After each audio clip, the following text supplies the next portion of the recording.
Steve coming at you, and welcome to Last Reps Baseball. Tonight should be an exciting matchup between two Japanese powerhouse baseball teams. I hope you all enjoy this and treat Freddie with all the respect he deserves. Call a good game, Freddie, and who knows, someday you may even see me in one of these games. And if you don't, you might want to come check out my channel and see what I do. You know what? But hey, let's get back to Freddie. Let's get some baseball. Let's just have a great game.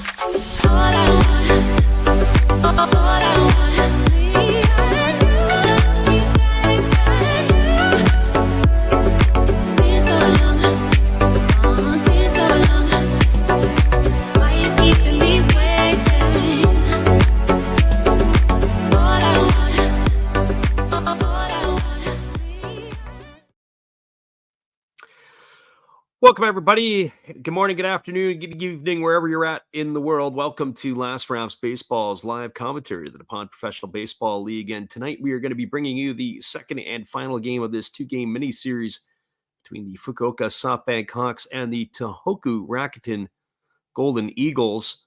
Last night it was a 3-2 victory for the Golden Eagles. They were able to come from behind to snatch one from the Hawks late in the ball game. It was Takahiro Norimoto who went 7 strong, getting the win for the Golden Eagles last night. Unfortunately, it was Katsuki Matayoshi picking up the loss in relief, wasting a good start by Carter Stewart Jr., and Yuki Matsui got his 36th save of the season for the Golden Eagles. We're going to give you the starting lineups tonight for the Golden Eagles, who trail the Fukuoka SoftBank Hawks in the standings by 1.5 games. They have 2 games in hand on the Hawks, and a victory tonight would bring them within a half a game in the standings and in that final playoff position. So first of all, leading off and playing second base tonight for the Hawks is number 23, Yukio Shudo. Batting second and playing first base is number 55, Daiju Nomura. Batting third in right field is number 9, Yuki Yanagita. The cleanup spot and playing in left field is number 3, Kensuke Kondo. Batting fifth in center field is number 32, Tetsuro Yanagamachi. Batting sixth tonight and doing the designated hitting is number 25, Alfredo Despania. Batting seventh at shortstop is 00 Hikaru Kawase. Batting eighth at third base is number 43, Tomoya Inoue. And batting ninth and doing the catching is number 12, Hiroki Manai. And they are going to be facing the rookie here for the for the Tohoku Rakuten Golden Eagles, a left-hander. It is going to be Masaru Fuji, who takes to the hill, making his 7th appearance of the season. He's 2-0.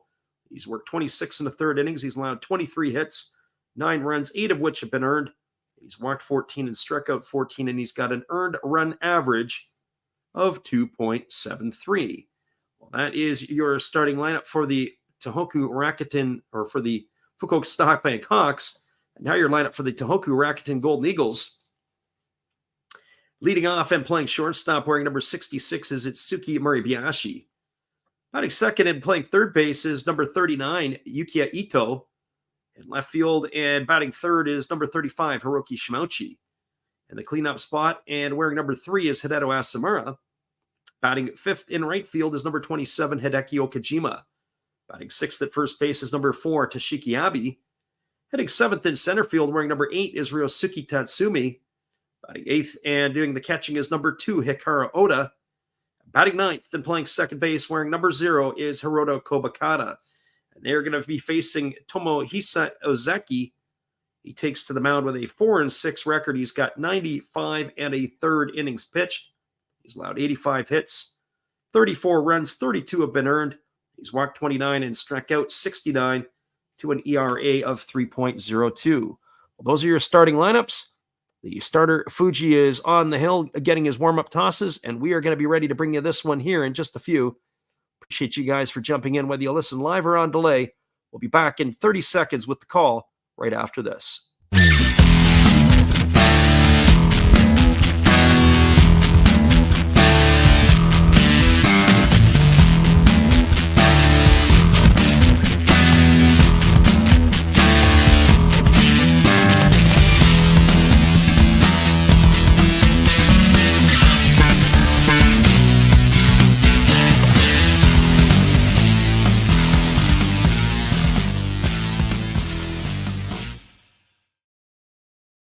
Welcome back, everybody. Fuji is just completing his warm-up tosses, and we are about to get this one underway. It is going to be the top of the order here in the first inning. Yukio Shudo, Daiji Nomura, and Yuki Yanagita to go for the Fukuoka SoftBank Hawks.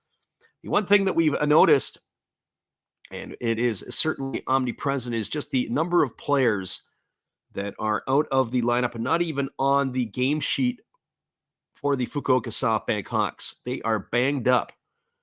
Shortstop Kenta Imamiya, not in the lineup. Taisi Makihara, not in the lineup. Masaki Momori, not in the lineup. Also not in the lineup, Akira Nakamura. So there's 4 regulars that we've seen through this season not in the lineup. If you push it one step further, Ryoya Kurihara, who has also been in the lineup this year, is at third base. 5 would be regulars not in the lineup. As the first pitch of the ball game is a fastball inside to Yukio Shudo, and we are underway at officially 6:01 p.m. Japanese time. Here comes the 1-0 pitch. It's a fastball that misses down, and the count is 2-0. We'll always ask what we think the final score will be, and we will go on record as saying, I think this one's going to be a shootout tonight. There's going to be lots of runs scored as the 2-0 pitch is missing inside, and the count is 3-0. I just think the pitching tonight is going to let both of these teams down, and there will be an offensive barrage as opposed to last night's 3-2 ball game. That is what we're making our prediction to be here early on. So here comes the 3-0 offering to Shudo as the pitcher Fuji delivers. It's a fastball that catches the inside corner for a called strike, and the count is now 3-1. Shudo hitting .230 on the year with the 2 homers and 16 RBIs, batting from the left side against the lefty Fuji, who kicks and delivers. Fastball swung on, grounded over to second, fielded neatly by the second baseman Kobakata. He throws to first. That's going to retire Shudo on a ground out 4-3 to start the ball game. So 1 up and 1 away, and that's going to bring up the first baseman Daiji Nomura. Well, for Nomura, he's batting .224 on the year. He's got a homer and 4 runs driven in. He's one of the players that we said that kind of raised our eyebrows last night that he was in the lineup, especially here coming down the crunch. You'd think that the Hawks would be running at full bore, but not so here. The 23-year-old getting the start here tonight. Waits on the first offering from the lefty. It's a breaking ball that catches the outside corner for a called strike, and the count is 0-1. So no balls and 1 strike. Second game of the 2-game mini-series between these 2 ball clubs here tonight. Breaking ball that misses outside, and the count goes even to 1-1 on Nomura. We'll be back on the call yet again tomorrow night as our limited games tomorrow across the NPB. As there's a fastball that swung on. This is lifted foul down the right field line, and the count remains at 1, or now goes to 1 ball and 2 strikes.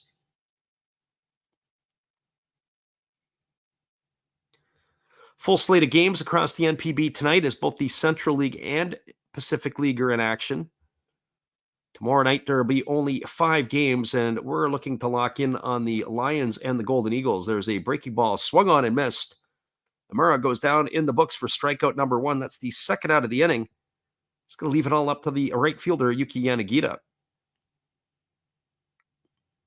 Well, for Yanagita on the season, he's hitting .298. He's got 20 homers and 76 runs driven in.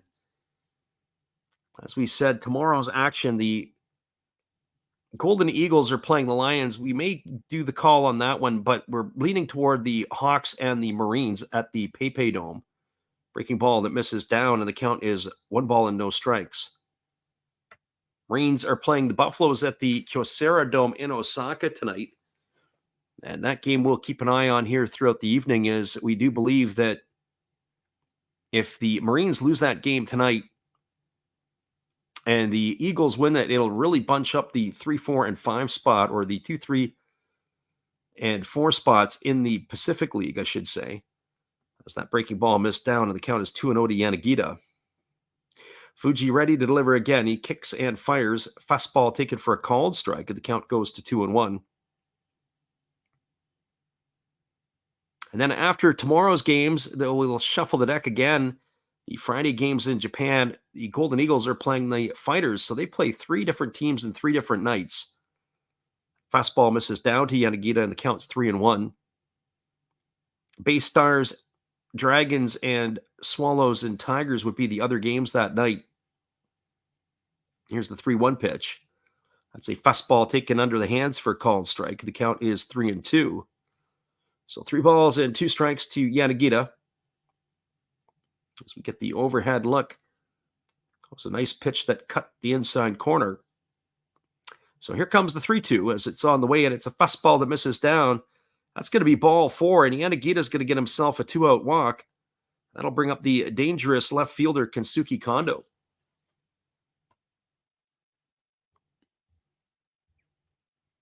Well, for Kondo, he enters the game hitting .300, right on the button. He's got 22 homers and 79 runs driven in.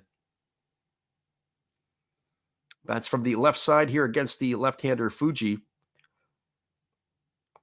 Kondo enjoying a really nice first season with the Fukuoka SoftBank Hawks. And as we said, when you look down the lineup and you look at the number of regulars that are missing out of this lineup, at this point here, it makes me wonder if the Hawks are even going to make the playoffs. There's a fastball taken for a called strike. The count is 0-1. And your Fuji is doing everything he can to bleed everything out of this group. Last night, unfortunately, it wasn't the offense that let them down or the defense as much as it was the bullpen. That one inning took the Hawks out of the ballgame with 2 runs in the 7th. There was a breaking ball swung on and missed. The count now goes to 0-2 on Kondo. So Fukuoka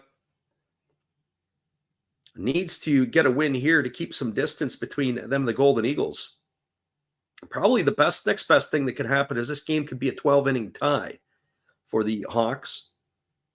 They would leave with still a 1.5 game lead. Here comes the 0-2 offering. It's a breaking ball that misses down. A nice stop there by the catcher Oda, who keeps it in front. Count goes to 1-2. But definitely, if you're a Hawk fan, you've got to be concerned, as they are definitely on the ropes. 1 ball and 2 strikes here to Kondo. As he taps the plate, waiting here on the offering from the lefty Fuji. Gets his sign from his catcher. He works to the belt. And now he kicks and delivers a breaking ball that misses down and away. And the count now goes to 2-2 on Kondo. I would have to think that it's probably going to have to be, at least in my eyes, where they're going to have to really they might have to change their game play on the Hawks and nickel and dime a little bit more. As the Golden Eagles, we were looking in the Pacific League. They lead the Pacific League in sacrifice bunts. Breaking ball misses down and away. That runs the count to 3-2 now on Kondo. So 3 balls and 2 strikes. That pitch there was a very dangerous play by the catcher Oda. He backhanded that rather than got in front and blocked it. So 3 balls and 2 strikes it is here to the left-handed hitting Kondo. Fuji gets his sign from his catcher. He's ready to go back to work, and the pitch is on the way. Fastball swung on and lifted foul down the left field line. Count remains 3-2. So 2 of the 4 hitters Fuji has gone to a full count to. And one would have to think that they want to try to get you would like to think at least 5 innings out of Fuji here tonight. The bullpen has been used the last couple of nights. And that'll be a test here for the manager. We said the other night, sometimes you got to lose a game to win 2. Here's the 3-2 pitch, and there is a fastball swung on and missed. Kondo goes down on strikes for the third out of the inning, and that will do it here. No runs, no hits, no errors, but there was a runner left aboard. We are through a half inning. Your score is the Hawks, no score, and the Eagles coming to bat. Stick around, everybody. We'll be back with the call in just a few after this. Appreciate you guys for jumping in here with us tonight. Whether you listen live or on delay, it's always great to have you here.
Welcome back, everybody. The lefty Ozeki for the Hawks is just completing his tune-up tosses, and we'll be ready to get this one going in just a moment. It's going to be the top of the order. It's Itsuki Moribayashi, Yukiya Ito, and Hiroki Shimauchi to come to bat to face him here in the first inning. Moribayashi all over the batting order the last few nights. He's now got himself into the top spot, as Hiroto Kobakata has been dropped all the way down to number 9 in the batting order. Ito came in defensively last night. He's going to get the start tonight. Shimauchi will get the start in left field, as he was the designated hitter in last night's affair. So Moribayashi, Ito, and Shimauchi here, as Ozeki's now just completed his tosses. We'll be ready to get this one underway here in the bottom of the first inning in just a moment. So Moribayashi steps to the plate. He's hitting .266 on the season. He's got a couple of homers and 28 runs driven in. He had a big blow last night. He did hit a triple, and he also knocked in a pair of runs. And here we go again. Like last night, there was this huge bug that was flying around and distracting the hitters, and Moribayashi steps in, and all of a sudden he's looking to see where that went, because that bug looks like it's back again tonight. Somebody's going to have to get it. Here comes the first pitch to him, and it is a fastball that misses down and in, and the count is 1-0. Moribayashi batting from the right side. He extends his arms right in front of his face, and he is in a bit of a timing mode as he pulls it back. When the pitcher does deliver, there's a fastball that misses inside, and the count is now 2-0. So 2 balls and no strikes. Right, the left-hander Ozeki rocking into the windup, and he kicks and delivers. Breaking ball that misses upstairs, and the count goes to 3-0. So 3 balls and no strikes. This is almost like a carbon copy at bat of Yukio Shudo's in the top of the first inning, where it went to 3-0 on Shudo before the pitcher Fuji was able to induce a ground out. Here we go. Here's the 3-0. He squares to bunt and pulls that one back, and the count is now 3-1. That drives me crazy sometimes. 3 balls and no strikes. He's got no intention to bunt. I don't know why the hitter does it out there. It's almost like giving you another spot to be able to try to hit. Here's the 3-1 pitch. Fastball that just misses outside. It's going to be ball 4, and Moribayashi's aboard with a leadoff walk. That's going to bring up the third baseman, Yukiya Ito. And we're going to know right away exactly what the thought process of manager Ishii is if we're going to see a sacrifice bunt here in this situation. Ito on the season batting .254. He's got 5 homers and 16 runs batted in. So we'll see what he does here in this situation. Defensively tonight for the Hawks, from left to right field, it's Kondo in left, it's Yanagamachi in center, and the right fielder is Yanagita. Around the horn, it is Nomura at first, Shudo at second, Kawase at short, and Inoue at third, with the battery of Ozeki and Menai. Here comes the first offering, but instead the lefty flips it over to first base, and getting back easily is the base runner Murray Bayashi.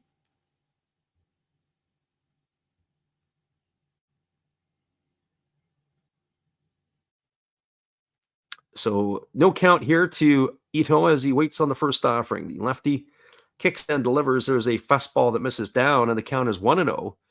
Sometimes we see that when a walk or a runner gets to first base, what they'll do is they'll throw over. What they're looking for is to see if the batter is going to do an early break.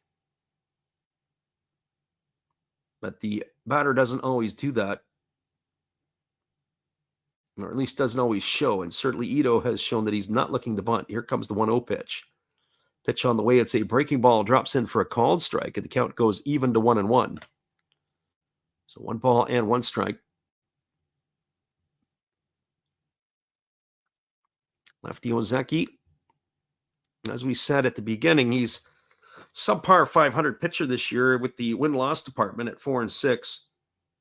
Some of it has to do with not getting a lot of support from his offense. As the lefty delivers, it's a fastball missing down and away, and the count now goes to 2-1. So 2 balls and 1 strike here.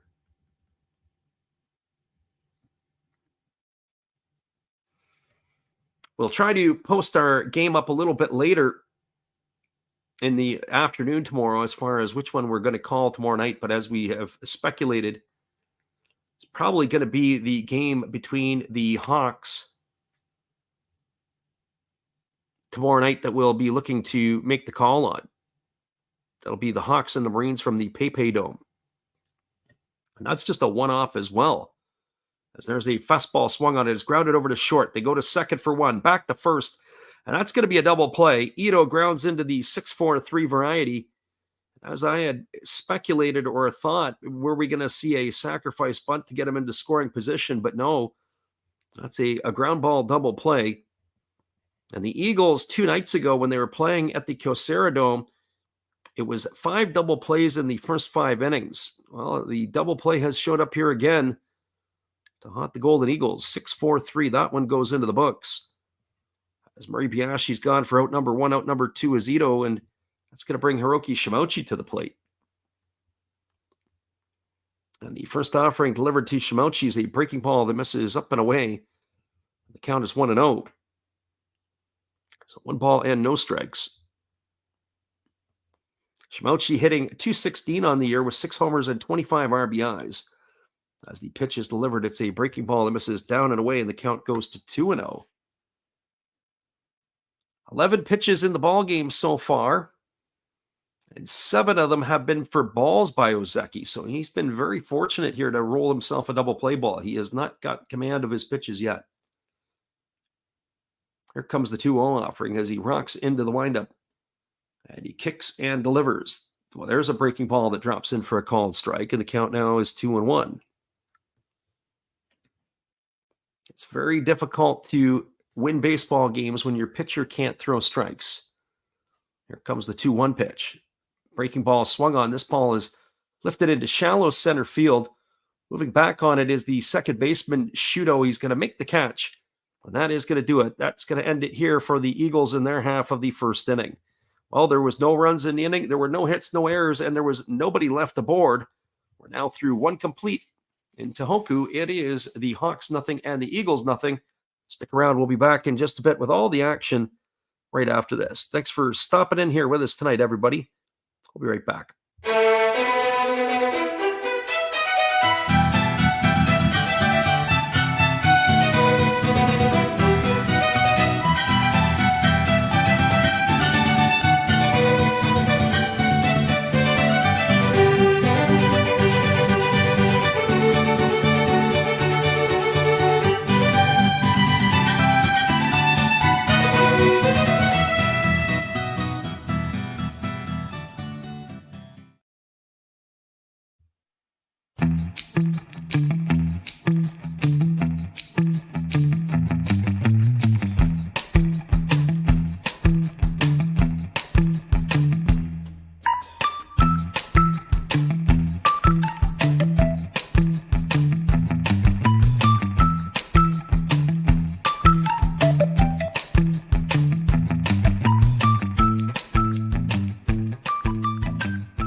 Welcome back, everybody. The left-hander Fuji has just completed his warm-up tosses, and we're ready to resume the action.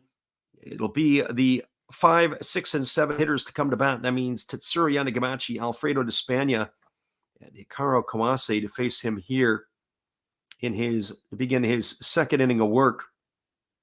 Yanagamachi batting .264 on the year, no homers and 31 runs driven in. He has played some steady ball here for the Hawks over the last little bit when we've been tuning in. He's been filling the hole nicely for Fukuoka as the first pitch fastball misses inside for a ball, and the count is 1-0. He does not have a lot of pop in the stick. It was represented by his no home runs, but he does make good bat to ball decisions, and there's a fastball taken for a called strike, and the count is quickly 1-1. So 1 ball and 1 strike it is. He bats from the left side against the lefty Fuji, who rocks into the motion and delivers. Fastball that misses down, and the count now goes to 2-1. It was 22 pitches in the first inning for the Tohoku left-hander. As he ready to deliver again here to the left-handed hitting Yanagamachi, and there's a fastball that catches the inside corner for called strike. The count is now 2-2. Last pitch there, that one looked like it was a little bit inside, but Yanagamachi didn't really complain too much. Here's the 2-2 offering. Breaking ball swung on and fouled away over on the third base side. The count remains at 2 balls and 2 strikes.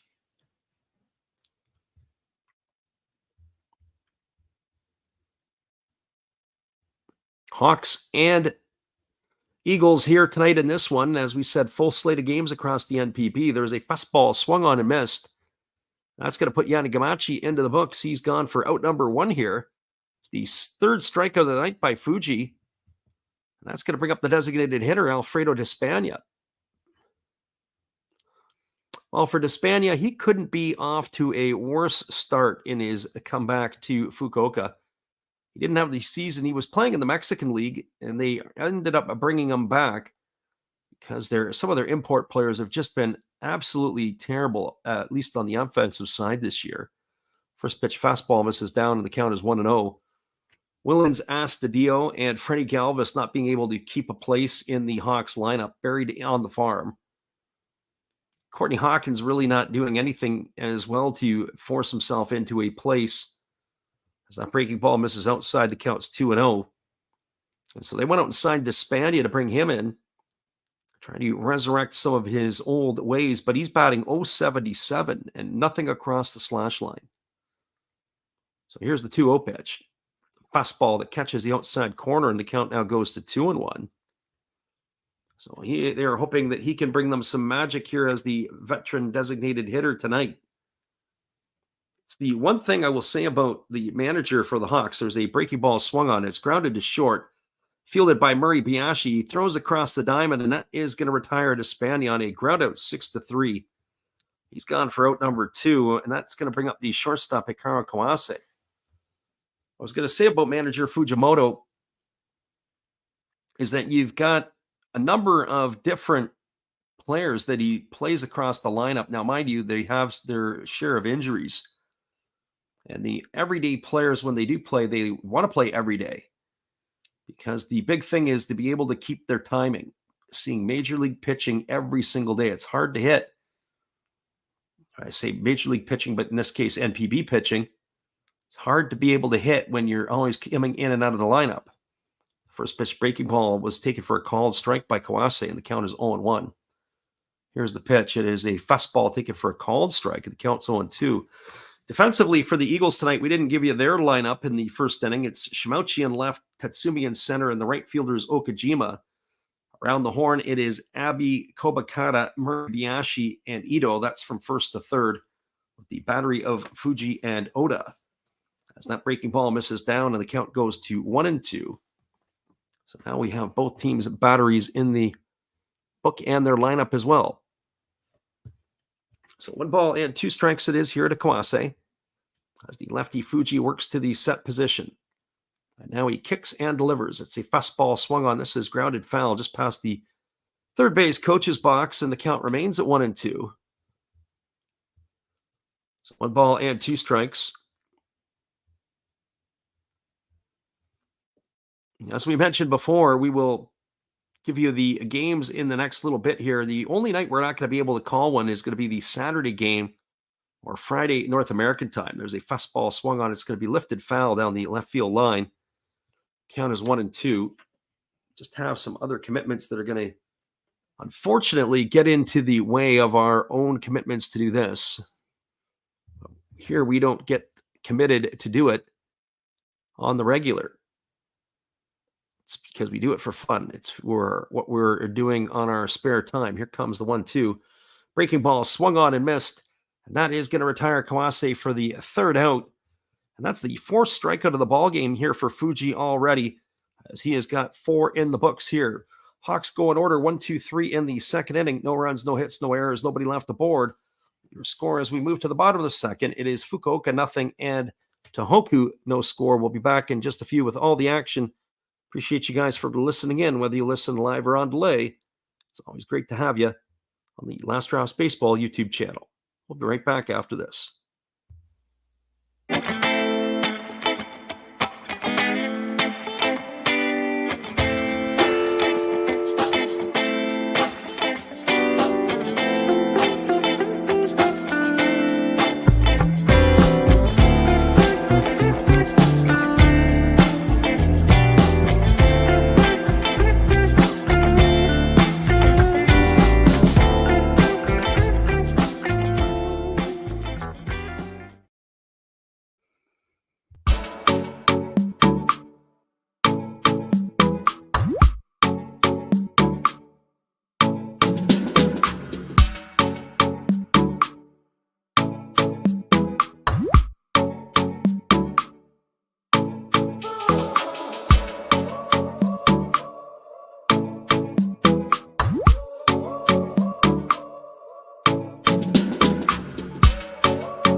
Welcome back, everybody. We are moving to the second inning, and it is going to be the 4, 5, and 6 hitters to come to bat here for the Golden Eagles in their half of the inning. That means it's going to be Hideo Asamura, Hideki Okajima, and Toshiki Abe to face the lefty Tomohisa Ozeki. Our friend Rhodes Scholar in the house this morning, and we appreciate you for being with us. It is a 5:30 a.m. on the East Coast, or 2:30 a.m. Pacific time, wherever you're at. We are glad you can make it in. I think, if I'm not mistaken, our friend Rhodes Scholar is in the great state of New York. And here Ozeki rocks into the windup, and he delivers. The first pitch is a fastball that misses upstairs for ball one. Count is 1-0. 13 pitches in the first inning for Ozeki. And as we mentioned, he did struggle. He threw 8 of them for balls. Here's the second offering here, and it's a fastball swung on and fouled away by Asamura, and the count is 1-1. And it looks like Asamura is going to have to go back to the dugout to get himself a new piece of lumber. It looked like he caught that one right at the end of the bat, so he's going to go get some spray pine tar, and he's going to spray himself up, get a new piece of wood, and as he comes back to the plate, he's hitting .267 on the year as Asamura with the 24 homers and 70 runs driven in. Our friend Rhodes Scholar, who is one of our members to the channel, we had posted up a picture in our members-only section of the A-Bomb Dome in Hiroshima when we went there. There's a fastball that misses inside. The count now goes to 2-1. And for us on that particular day, I had a couple of photos that I took of it, and it was just the timing of the day, the evening. It was after the game between the Dragons and the Carp. As there's a fastball swung on and grounded down the third baseline, and it's foul. The count is now 2-2 to Asamura. And it was just more luck than brains, the way that the clouds and the sun and everything with the backdrop really produced a great photo. And as I said before, and I said in the chat, it was one of those things that you looked at it, and it was definitely something that was really a piece of history we're living right there in front of you. There's a fastball swung on. It is grounded on one hop to the shortstop, Kawase. He fields it and throws to first. And Asamura is retired on a ground out, 6-3. He's in the books for the first out of the inning, and that's going to bring up the right fielder, Hideki Okajima. Well, for Okajima, He's batting .270 on the year. He's got 6 homers and 37 runs batted in. He has given them some steady play in right field and also at the plate. So the lefty Ozeki rocks into the windup and delivers a fastball that misses outside for a ball, and the count is 1-0. One thing I haven't done tonight is marked off first pitch strikes for Ozeki, and if I'd be doing it that way, I don't know if he's got any yet. 5 batters and fallen behind every single one. There's a fastball taken for a called strike. Count goes even to 1-1 on Okajima. Okajima batting from the left side, as it is a left-handed laden lineup against the lefty Ozeki. There's a fastball that misses inside, and the count is 2-1. On deck is Toshiki Abe. He had the night off last night after having a really rough night the night before at the Kyocera Dome. Made an error and had some defensive woes. Fastball taken for a called strike, and the count now goes to 2-2 on Okajima.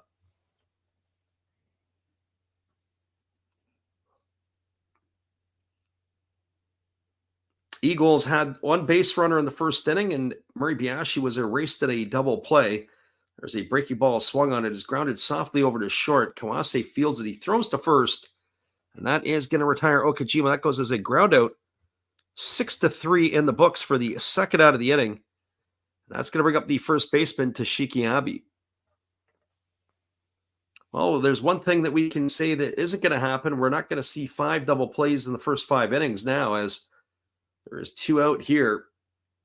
We talked about that the other night. That game in Osaka against the Buffaloes. First 5 innings of the ball game, the Eagles either hit themselves into double plays or they had a strike 'em out, throw 'em out in that first inning. But 5 double plays in that game. Here's the first offering to Abe. It's a breaking ball that misses down and in, so yet another pitch that misses the zone.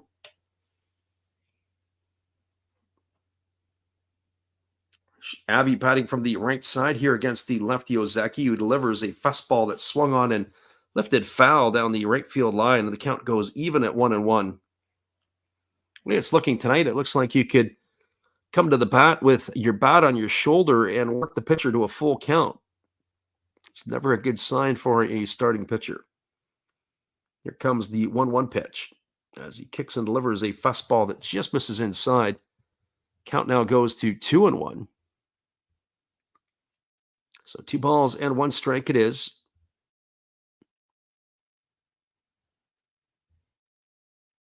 Another decent crowd at the stadium tonight as the lefty rocks into the windup and delivers a breaking ball swung on. This is grounded over to short. Kawase bobbles it. He fires across the first, and they're able to get Abe. That's going to be a whole inning of Kawase. Ground out 6-3 for everybody in that inning, as Abe's retired for out number 3. Asamura, Okajima, and Abe all do the same thing. Ground balls to shortstop. No runs, no hits, no errors, nobody left to board. We're now through 2 complete. It is the Hawks no score and the Eagles no score. Very similar to last night's game. We're moving along fairly quickly here for the first couple. Stick around, everybody. We'll be right back in just a few. Appreciate y'all for being here with us tonight, whether you listen live or on delay. We'll be right back after this.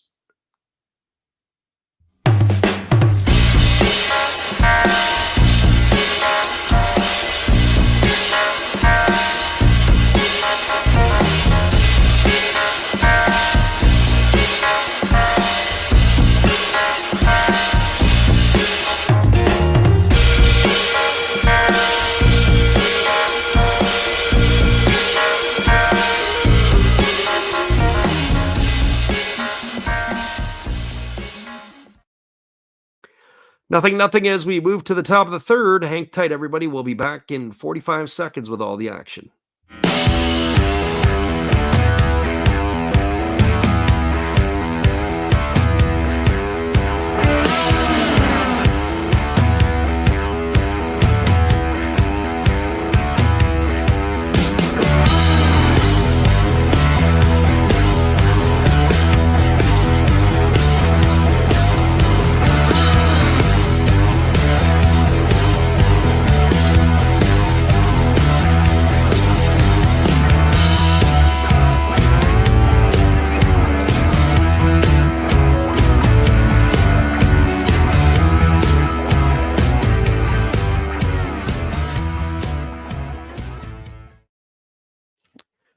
Welcome back, everybody. We are moving to the top of the third inning, and it is going to be Inoue, Manai, and Shudo to come to bat. That's the 8, 9, and 1 hitters in the batting order. And the first pitch is a fastball drilled foul down the left field line, and the count is quickly 0-1 to Inoue. 38 pitches through the first 2 innings for the lefty Fuji. As he's back out here for inning number 3, I figured if they can get 5 innings out of him tonight, minimum, be a good start for him. There's a breaking ball that misses down, and the count goes to 1-1. Anything beyond that becomes a bonus, but it'll be interesting to see how these pitchers fare the second time through the order tonight. As the lefty kicks and delivers, it's a breaking ball that misses down, and the count now goes to 2-1 on Inoue. Inoue batting 150 on the year with no homers and 2 RBIs. He gets the start at third base. There's been a revolving door at third base for Fukuoka this year. And there's a fastball that just misses upstairs, and the count is 3-1.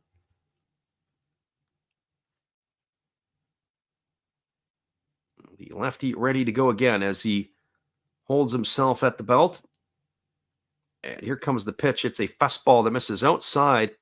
And Inoue is aboard with a leadoff walk. That's never good to walk the 8-hole hitter in the lineup. That's going to bring up the catcher, Hiroki Manai, and let's see how the Hawks are going to play this out.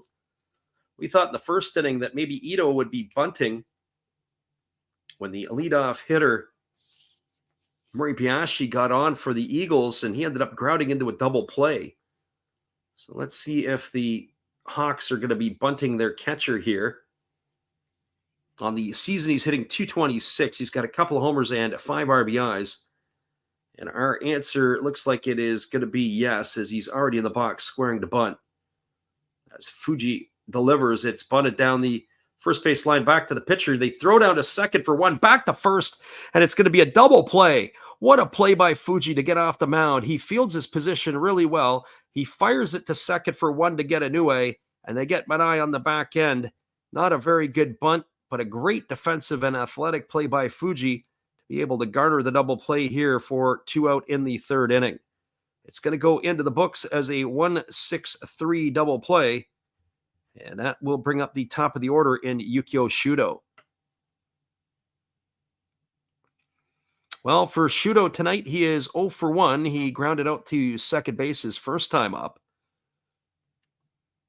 As he comes to bat here against Fuji, that is the first double play rolled tonight by the Golden Eagles. So each team now has 1 in the early goings. There's a fastball taken for a called strike, and the count is 0-1 to Shudo. Shudo, with that ground out earlier tonight, has seen his average slip to .229. As there's a breaking ball that misses upstairs, and the count goes even to 1-1. So 1 ball and 1 strike. Lefty gets his sign from his catcher, Oda, and there he delivers a fastball swung on, grounded over to second to Kobakata. He throws to first, and that is going to retire Shudo, and the Hawks go quietly here in their half of the inning.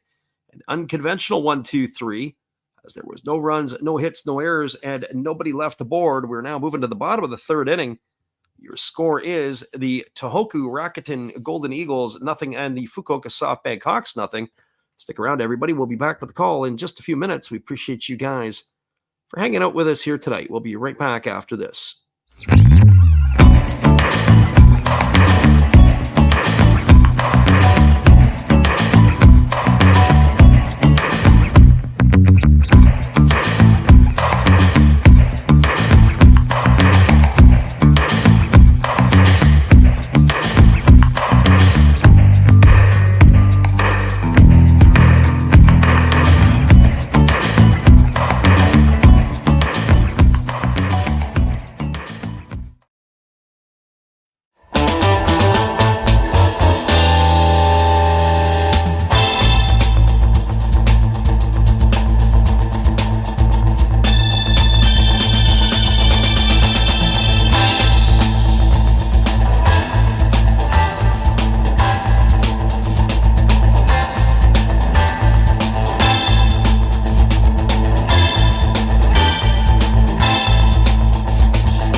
Welcome back, everybody. Just a scoring correction on that double play in the last half inning. It was a 1-6-4 double play, as it was the second baseman Komakata who was there to retire Hiroki Manai on the back end. As we are almost ready to return to the action. It's going to be the bottom of third of the batting order to come to bat for the Golden Eagles. Tatsumi Oda and Komakata to begin here against Ozeki.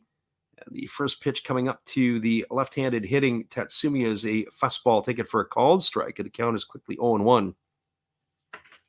Tatsumi hitting .264 on the year with 8 homers and 35 RBIs. He had himself a triple in last night's ball game to the Oppo gap off of Carter Stewart Jr. as that fastball misses up and the count goes to 1-1. 1 ball and 1 strike it is. Our friend Louis in the house this morning. He says some goose eggs to start the day. Yes, it is. And our friend Mick is up in here, and we appreciate you for being here. Haven't seen you in a bit there, Mick. Glad you're in the house. As that breaking ball misses upstairs to Tatsumi, it's now 2-1. I said at the outset of this game, I expected fireworks here tonight between these two clubs. There's a breaking ball that goes all the way to the backstop. Almost takes the head off of Tatsumi. The count now goes to 3-1. I was doing the ball and strike count for the lefty here. As we said in the first inning, he was 8 balls and 5 strikes. Not very good. Here comes the offering. It is a fastball that misses outside. It's going to be ball 4. Tatsumi aboard with a leadoff walk here. And the second inning, it was 6 balls and 6 strikes. So not very good either as well. Mick says, honestly, he's digging the Eagles this year. He says they're very consistent. Well, the back half of the season has been much better for them. They've been slightly better than 500 since the All-Star break. But I would have to say that the injuries that the Fukuoka Ball Club have experienced with a lot of their regulars out of the lineup is going to hurt them significantly. We were talking about that at the beginning part of the stream. I count 5 players that are regulars not in their lineup. Hikaru Oda at the plate. He's already squaring to bunt, and the pitcher throws over to first base, and Tatsumi gets back safely. We were talking at the outset of the stream tonight, the players that are not in the lineup tonight. Well, Takuya Kai is not in the lineup. He's not starting tonight. He's on the bench. Players not in the lineup. Shortstop, Kenta Imamiya, not even on the game sheet. Again, they throw to first base, and again, Tatsumi gets back to the bag.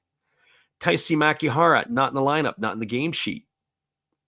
Another one not in the lineup, not in the game sheet, Akira Nakamura. That's 3. And then Ryoya Kurihara, who began the year playing quite a bit of third base, also not in the lineup. I believe he's injured. So you're looking at 5 guys that are regulars not in the lineup. There's a ball that's bunted. It's back to the pitcher, fielded by Ozeki, throws the ball in the dirt to first base. Nice job by the second baseman, Shudo, to pick it out of the dirt, but that's going to be a sacrifice. It's going to go down as a 1-4 on the putout. It's going to advance Tatsumi over to second base, and that is going to bring up the second baseman, Hiroto Kobakata. So the Hawks are wounded right now, and a team that is in a situation, and as we said, they are wounded. And when you have a wounded group of Hawks like they are fighting for their playoff lives. It is a win tonight by the Eagles will bring them to within a half game of the Hawks, and they've got a couple of games in hand. So we'll see how this all plays out. So Kobakata waggling the bat as he is ready to face the offering here from the lefty Ozeki. The runner is at scoring position, Tatsumi, as he gets his sign from his catcher and he's ready to go to work. Here comes the pitch. It is a breaking ball, waved at and missed, and the count is 0-1. I would have to say tonight, probably only 2 batters out of the first 9 is what Ozeki has thrown a first pitch strike for. Mick says, see, if it was a playoff push, I'd understand. You don't want to strain your stars, but you don't understand. I think that a lot of guys, they're just not on the game sheet because I think they're banged up. I think they're hurting. I think they're out. As I said, only Takuya Kai. And last night in the game, Kai took a foul ball in the non-throwing shoulder as there's a fastball swung on and fouled away. Count is 0-2. So it kind of makes me wonder if he was in a lot of pain there for a bit. If he didn't take that off the shoulder and if he came away clean from last night's game, if he would be in there tonight. Because he is their best defensive catcher, and we may still see him late in the game.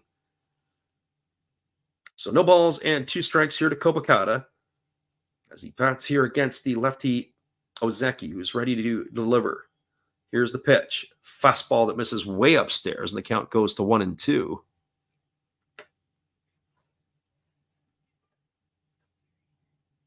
As we said, we'll be back on the airwaves again tomorrow night, as well as the Friday morning game as well. But unfortunately, the Friday night game, we're not going to be able to give to you guys as we have some prior commitments. But Saturday night North American time, we'll be back on again. There's a fastball swung on it, is grounded foul down the first base line, just past the bag, and that's going to keep the count at 1-2. So 1 ball and 2 strikes.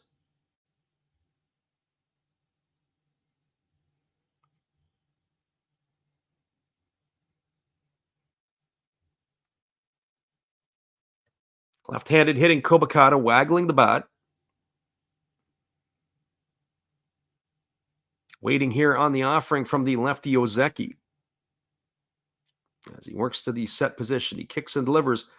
Fastball misses down and away, and the count now goes to 2-2. So 2 balls and 2 strikes to Hiroto Kobakata.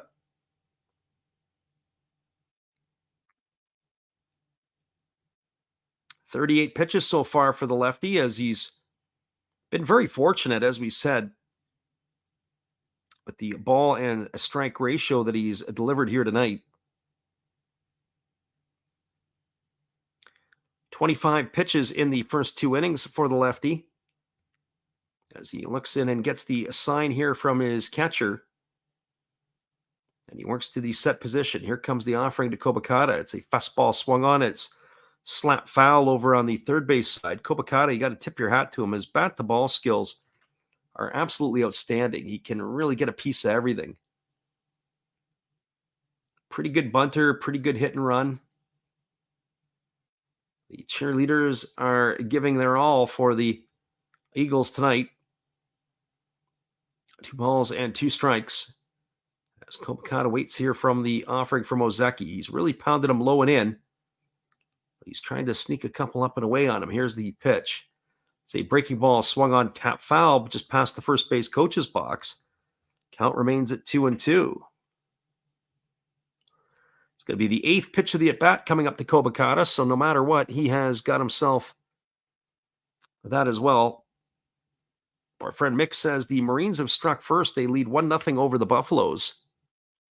Yeah, got to keep our eye on that game. If the Buffaloes win that game tonight, obviously the Buffaloes are looking to clinch.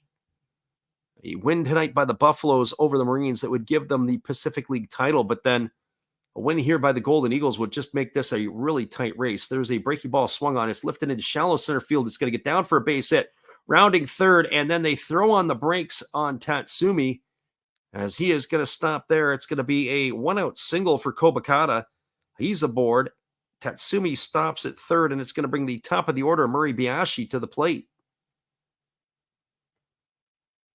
And the crowd here is enjoying this one.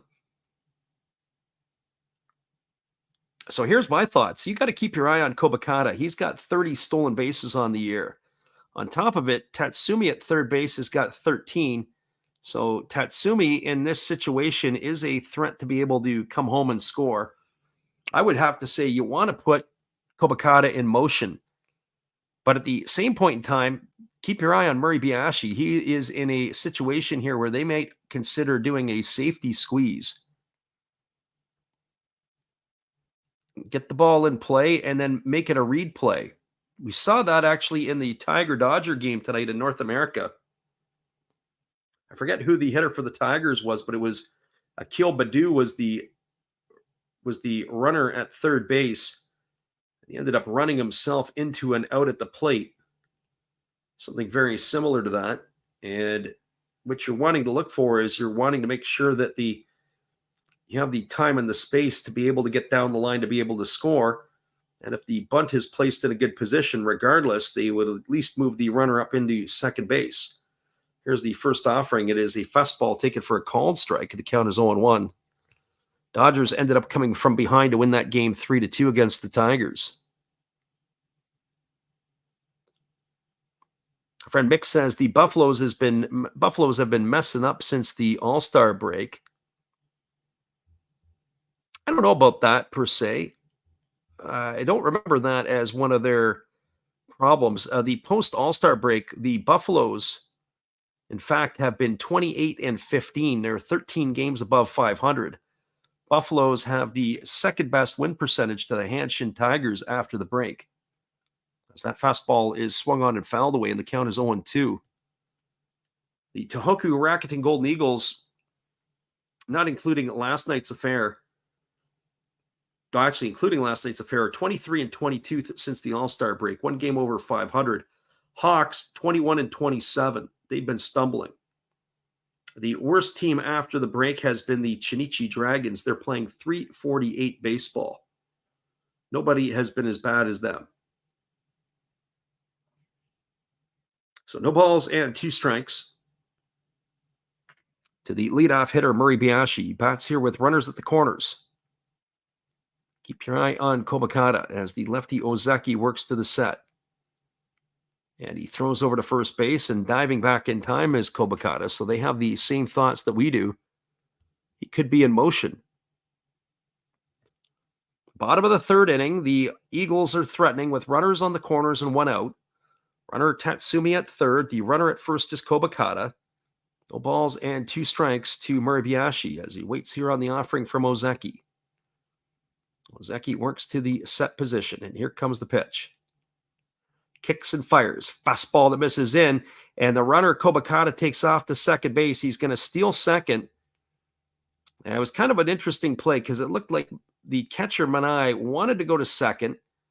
The batter stood straight up, and then he looked like he maybe wanted to go to third. And again, nothing happened there, but Kobakata has got himself into scoring position. It's 1 ball and 2 strikes now. That's the 31st stolen base of the year for Kobakata. Our friend Mick says, compared to last year, every time I tune in, they're trailing, and maybe I catch the games before the rallies.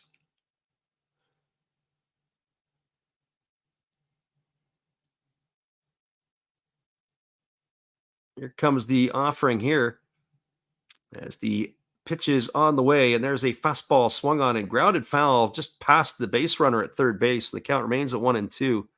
Our friend Daniel says, don't gamble, kids, especially against last wraps.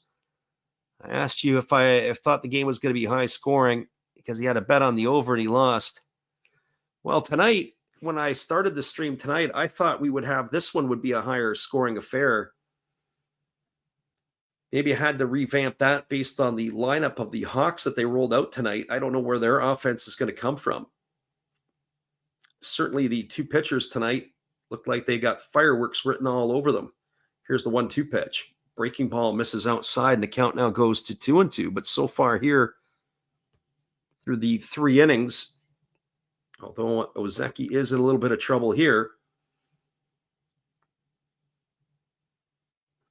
it is a 0-0 ball game. Runner at second, Kobakata. Runner at third, Tatsumi. 1 gone here in the 3rd inning. Ozeki even in the count here with Murabayashi at 2-2. He leans in. He gets the sign from his catcher. And he's ready to go back to work again. As the lefty kicks and delivers, it is a breaking ball swung on. It is grounded over to third. They come home with it. They've got Tatsumi on a rundown. They're going to take him all the way back to third. Kobakata is safe at third, advancing over to second base. As Murabayashi, as Tatsumi was able to stay in the rundown long enough for him to get there. But he is gone for the second out, so it looked like the contact play in effect.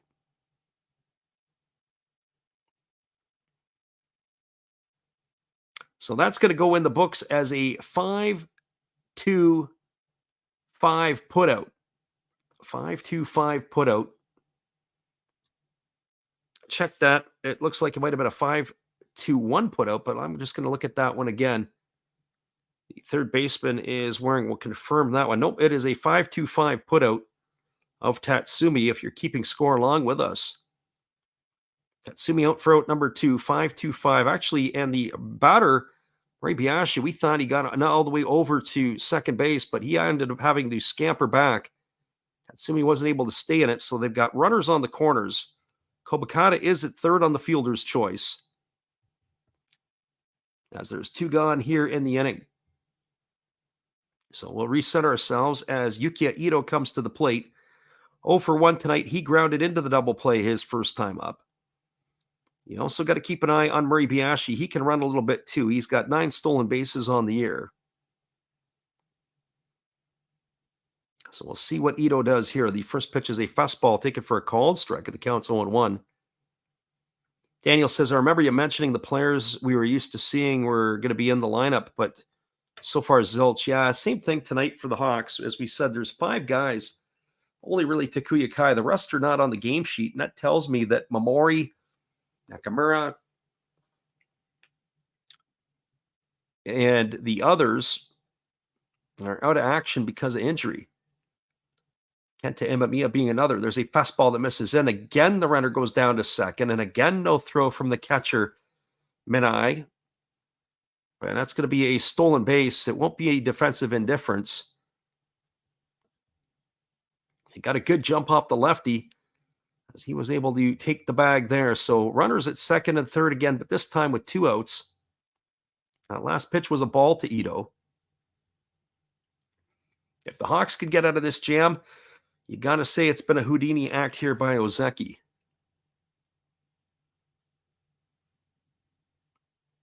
Daniel says the Dodgers, Yankees, Astros all have that potential to score 10 runs in a night and then get shut out the next. And really good pitching always beats good hitting all day long. There's a fastball that misses inside, and the count is 2-1. Ozeki, if I'm in his shoes, I want to get Ito right here. You don't want to load the bases to face Hiroki Shimouchi. Shimouchi, despite the fact he's not having a great year, is a very dangerous hitter. We thought, at least in our minds over the last 2-3 seasons, what I would refer to as a very professional hitter. He really makes good decisions in his at-bats. Here comes the 2-1 pitch. As the pitch is on the way, Ito swings and pops it foul behind home plate. Count now goes to 2-2. Our friend Mick says, big story in Denver, Colorado number 18 versus Oregon number 10. Yeah, that is a big story. Colorado Buffaloes for Coach Prime are playing very well. Although against Colorado State the other night, there were definitely problems there. They had to come from behind to win that game. But lots of big stuff in Colorado. It is a fertile ground area for football, that's for sure. Pax says Kikuchi's the greatest pitcher of all time. Depends on how much you have to drink, that's for sure. And there's a fastball taken for a called third strike. Ito stood there like the house by the side of the road. He watched it go by for out number 3. And Ozeki able to wiggle himself out of a jam to put up a goose egg here in the third inning. No runs in the inning. There was a hit. There were no errors and 2 runners left aboard. We are now moving to the top of the 4th inning. Your score is the Hawks 0 and the Golden Eagles 0. We'll be back in just a few with all the action. Appreciate you guys for jumping in here with us tonight. Whether you listen live or on delay, listen to the Last Rounds Baseball YouTube channel. We'll be back in just a few.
Welcome back, everybody. We're moving to the top half of the fourth inning. It is going to be the 2, 3, and 4 hitters to come to bat for the Hawks.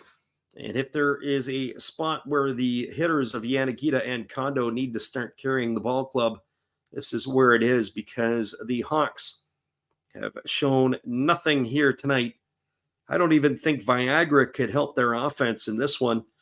Only 2 walks so far tonight. One was to Yanagita, the other was to Inoue. But when I look at this Hawks lineup here, outside of Shudo, Yanagita, Kondo, and arguably Yanagamachi, that is a pretty soft-looking lineup. The first pitch is a breaking ball that misses down and away to Daiji Nomura. The count is 1-0. But at the same time, this is where it presents opportunity for some of these other players to have to step up. And there's a breaking ball that misses upstairs, and the count now goes to 2-0. It was 47 pitches through the first 3 innings for the lefty Fuji, as he is ready to deliver. And he throws a fastball that catches the inside corner at the knees for a called strike, and the count is now 2-1. So 2 balls and 1 strike.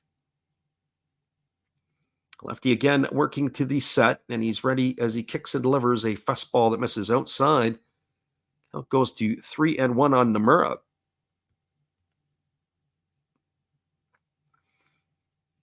Daniel was saying about not gambling earlier on. It's always fun, though, sometimes. I go in waves. I don't always do stuff on a regular basis. There's a fastball swung on. This ball is hit up the middle past the glove of the pitcher.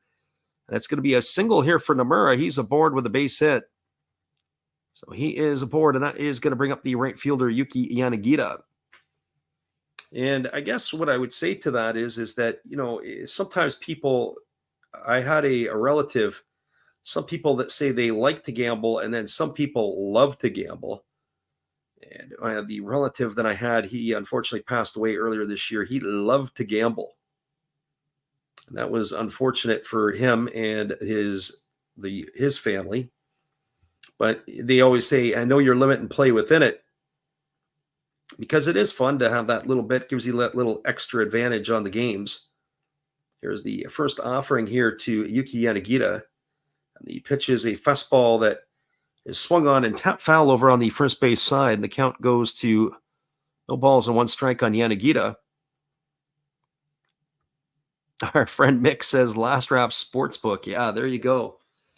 I feel like I need to have a trench coat to go with it. Our friend God is Great from the Rising Sun in Japan. Welcome, Titus. Hope you're doing good.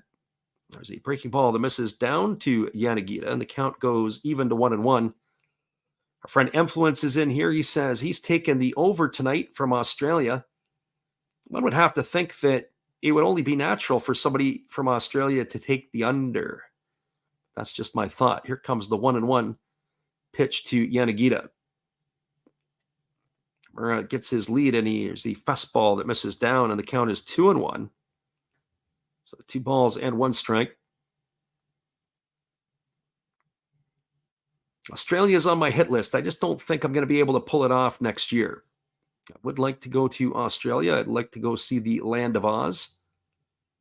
So here comes the 2-1 pitch as the lefty now steps off the mound, but time has been called. But if I'm going to do Australia, it's going to have to happen in the next, I would have to say, 60 months. Could be an interesting trip. Probably Melbourne would be the number 1 destination. Number 2 would be Sydney. Number 3, the Gold Coast. Here's the 2-1 pitch. It's a breaking ball. It's taken for a called strike, and the count goes to 2-2. Our friend Mick says an NBL Blitz preseason. Basketball on right now. Yeah, NBL. I don't see the NBL on my hit list.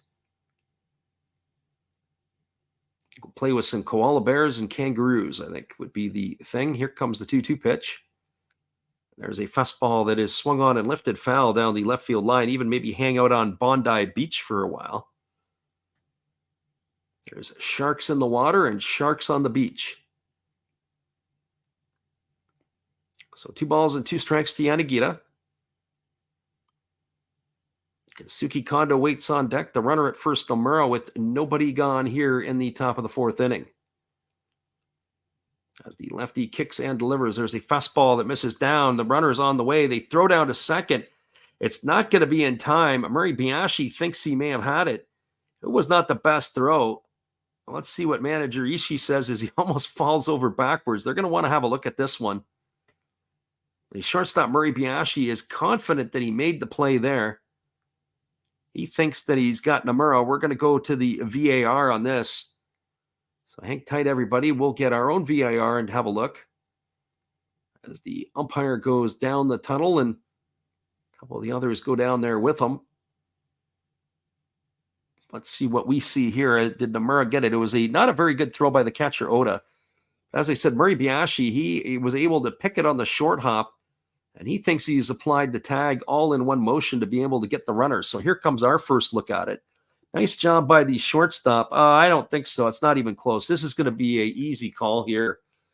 Not in time. The runner, in my opinion, got to the bag, and the tag came afterwards. So Murray Biashi, you just cost yourself, your team, a challenge.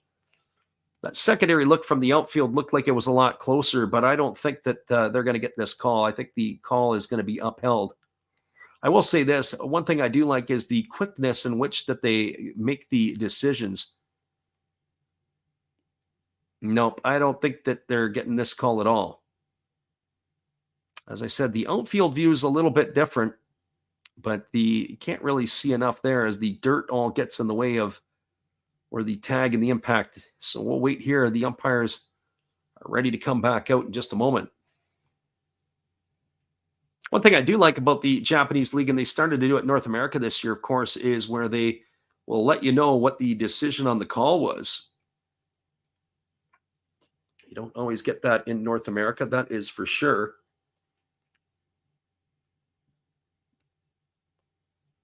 No, I think this is going to be an easy call. So here comes the umpires now as they run out. And the decision has been made, and it is going to be that he is safe at second. So the call has been upheld. They're going to lose a challenge is the Tohoku Ball Club. And so that is going to have the runner at second base. So that's the first stolen base of the year for Nomura as he swipes second. And that's going to bring up, that keeps the right fielder Yuki Yanagita at the plate, but it's a 3-ball-and-2 strike count to him now. So here comes the 3-2 pitch from Fuji as he gets his sign from Oda. And here comes the pitch. It is a breaking ball that misses down. The appeal to the third base umpire, but he didn't go. Yanagita's going to get himself a walk. That's going to put runners at first and second with nobody out. It's going to bring up the left fielder, Kazuki Kondo. Our friend Mick says, crazy split second in the slow-mos as the pitching coach is making his way to the mound.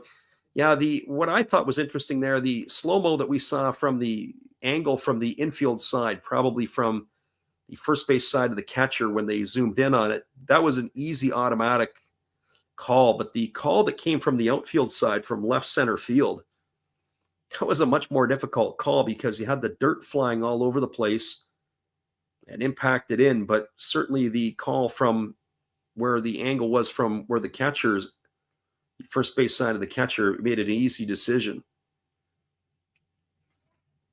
So Kensuke Kondo comes to the plate with the runners at first and second.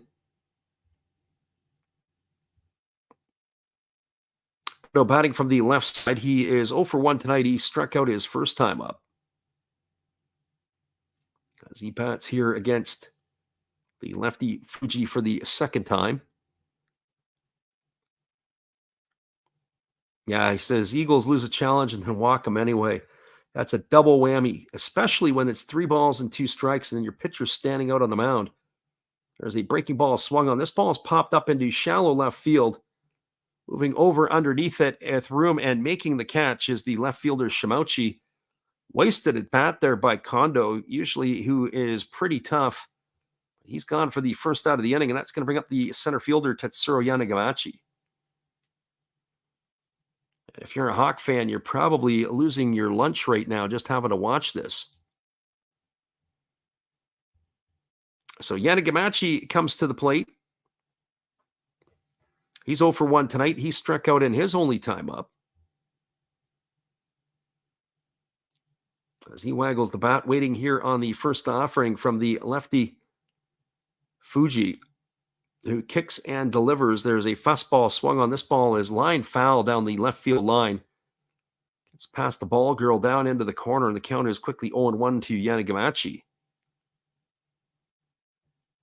As I said, I'd be interested to see the second time for these teams through the order on how they're going to get to both Fuji and Ozeki. And also the decisions by the coaches that they let them go the third time through. Neither of these two pitchers here look like they have the pedigree to go deep into the ball game. So here comes the 0-1 pitch. As he kicks and delivers, there's a breaking ball taken for a called strike, and the count now is 0-2 to Yanagamachi. Pax says they got a bunt there with one out in that situation. And Yanagamachi at the plate, really Alfredo Despania has really done nothing this year. Now that you're no balls and 2 strikes, interesting to see. I think if anything, when Kondo was at the plate, to bunt with Kondo would have been a mistake because Kondo is your best hitter. Well, it's ebbed and flowed between Yanagita and Kondo during the years. So why are you going to take the bat out of Kondo's hands? Although with the swing that he had, he took it out of his own hands. And in that situation there, pretty much everybody should be bunting in the Hawk order except for Yanagita and Kondo. Here's the pitch. It's a fastball that misses down, and the count goes to 1-2. But Kondo needs to have a much more productive at-bat than the one that he produced. 1 ball and 2 strikes to Yanagamachi. But I would say in normal situation, runners at first and second with nobody out. Outside of those 2 hitters, you're probably bunting everybody else. At least to get them into scoring position and then take your cracks to bring them home. It'll be a disappointment if they can't get at least 1 here in this inning. Here's the offering. It is a fastball that misses down, and the count now goes to 2-2. So 2 balls and 2 strikes. Mick says that's like a tech and possession in basketball talk. Yeah, absolutely. A double whammy for sure. Having insult and injury all at the same time. Here comes the 2-2 pitch. Fastball swung on and missed. Yanagamachi goes in the books. That's going to be strikeout number 5 here on the night for Fuji, as that is out number 2 here in the 4th inning. That's going to leave it all up to the designated hitter, Alfredo Despania. And as we said, Despania has really stunk it up here since he's come back from the Mexican League. Despania has had some great years with the Hawks, but he has not been very good. He's entered the fray tonight hitting .077. He's 0 for 1 tonight. But boy, would they like to have some vintage Despania here. And there's a first pitch fastball taken for a called strike. The count is 0-1. Mick says missed opportunities on both ends. He calls it good defense. Nothing spectacular about the defensive plays. Just plays that should be made. So no balls and 1 strike here as the lefty Fuji ready to go back at Despania again. They've really set him up inside, has Oda. Let's see if he hits his spot. He does. It's down low, though. 1 ball and 1 strike as it moves Despania off the plate. Despania, when I look at him, the names that come to mind when I see Despania hit are Daniel Vogelbach of the Mets, the Hammer, Bob Hamlin, who used to play for, once upon a time, for the Kansas City Royals. Just the physical size. There's a breaking ball swung on. It's grounded to short. It's bobbled by the shortstop, Murray Biashi. He still has time as he throws it across the diamond. They're going to get Despania. I don't think they might challenge this, and Fujimoto has come out of the dugout as they want to see if this is the case. The first base coach signaled safe. Oh boy, Murray Biashi looked like he had time to recover and probably does against Despania, but the umpires are going to go under the hood. We're going to have our second challenge of the inning. If he is safe at first base, then the bases will be loaded for Hikaru Kawase. We're going to look at this on the replay. Let's see if the first base coach has got some judgment here. They threw across the diamond, and oh boy, that angle from behind the first base coach is not going to tell us a whole lot. And the angle, there's an old saying, strikes and outs make the game go quicker. If you're the umpire on that particular play, I think we're coming up with the right hand and we're saying, you're out, you're done, Alfredo, and each team will have lost a challenge. But anything can go any way here. Our friend Mick says, I love how Vogelbach barely swings and it's a home run. Yeah, Vogelbach was fun to watch when he was in Seattle. Here comes the umpire. And up with the right hand they go. That's going to retire Despania, and both teams have now lost the challenge. So that's a ground out 6-3. Very fortunate that it was Despania running. Anybody else probably beats that out on the bobble by Murray Biaggi. But that's going to do it here for the Hawks in their half of the fourth. No runs, there was a hit, no errors, and two runners left aboard. We're now moving to the bottom of the fourth inning. Your score, it's all locked up at zeros. We'll be back in just a bit. Appreciate you guys for jumping in here with us tonight. We'll be right back after this. Hello, this is Eric Fox, formerly of the Oakland A's and Texas Rangers baseball teams. If you want to learn about Japanese baseball, see Coach Fred of Last Raps Baseball. If you want baseball instruction, see Coach Fred. If you want to learn about golf, do not go to Coach Fred. Fred, what kind of club is this? At Last Raps Baseball, we know baseball.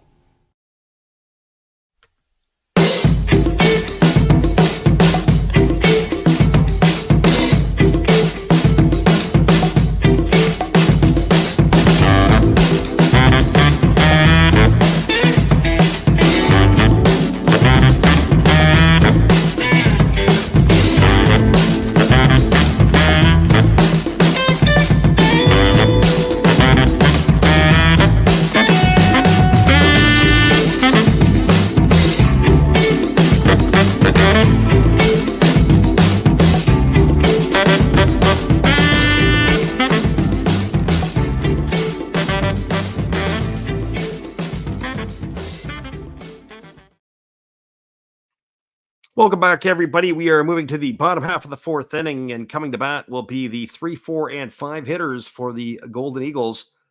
Hiroki Shimouchi, Hidetto Asamura, and Hideki Okajima coming to bat here. This game here has a playoff-type atmosphere to it, as the Golden Eagles tonight need this victory here to close to within a half game of the Fukuoka Ball Club. And the first pitch breaking ball misses down and away to Shimouchi, and the count is 1 ball and no strikes. So again, falling behind the count is Ozeki. Ozeki has definitely been a Houdini master here tonight. Here comes the 1-0. Breaking ball that misses outside, and the count now goes to 2-0. So 2 balls and no strikes to Shimouchi. Shimouchi, his first time up, he popped out to the second baseman in his first trip here. That ended the first inning. Here's the 2-0. It's a fastball that misses inside. Count now goes to 3-0. 2 walks already issued here tonight by Ozeki, as he's behind in the count here at 3-0 to Shimouchi.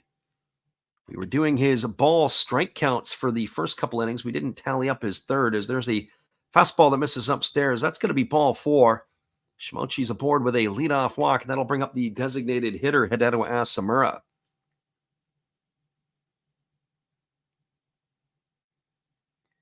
So if I had to do a little bit of quick calculation here,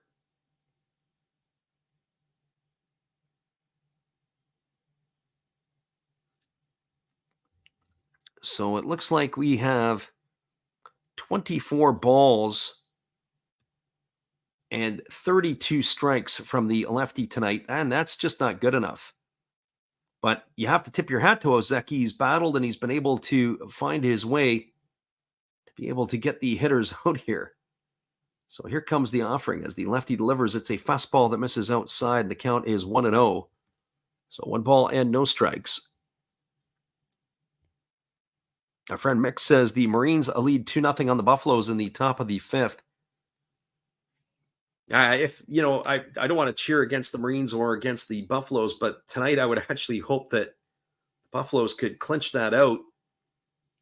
And then if the Eagles win here, it would tighten everything up between the 3 ball clubs, between 2nd, 3rd, and 4th place. Just makes all these games much more meaningful for these guys. You know the Buffaloes are in the playoffs, and they're going to win and clinch the Pacific League. It's just a matter of when. But it is a 2, 3, and 4 battle that could be very entertaining the rest of the way here in the Pacific. Here's the 1-0. Fastball misses outside, and the count now goes to 2-0 on Asamura.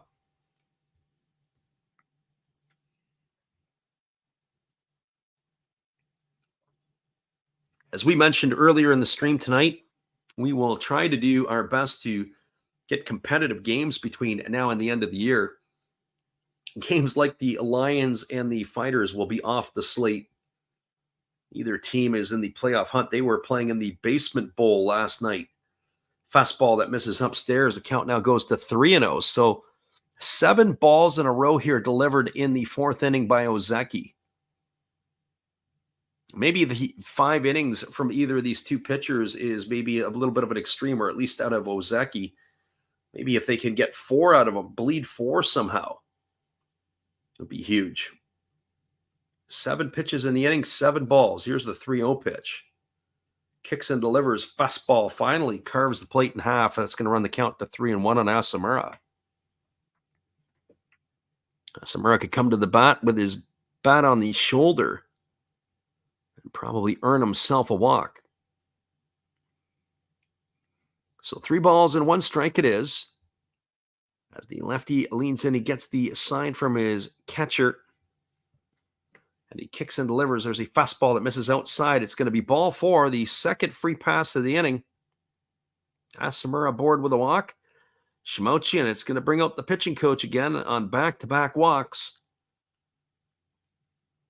And that'll bring up the right fielder, Hideki Okajima. So one's going to have to think they've got to get something going in the bullpen here.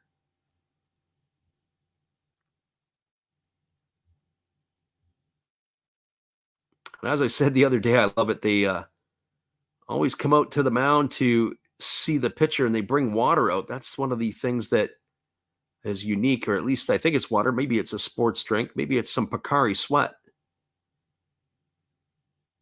But I always get a kick out of that when the pitching coach comes out with a beverage for the pitcher here in the Japanese League.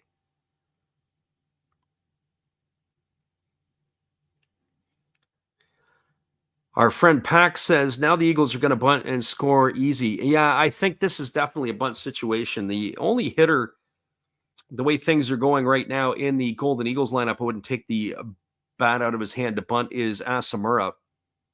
Last year it would have been Shimouchi and Asamura, but Shimouchi's not been hitting very well. But if Okajima is not going to bunt, I think we need an investigation here as to why. But it is Toshiki Abe and Ryosuke Tatsumi to come up next. Abe has been struggling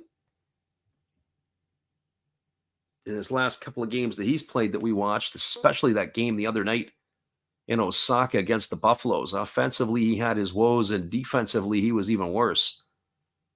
So hopefully the day off yesterday gets that out of his system. He can produce something, but Okajima is squaring to bunt.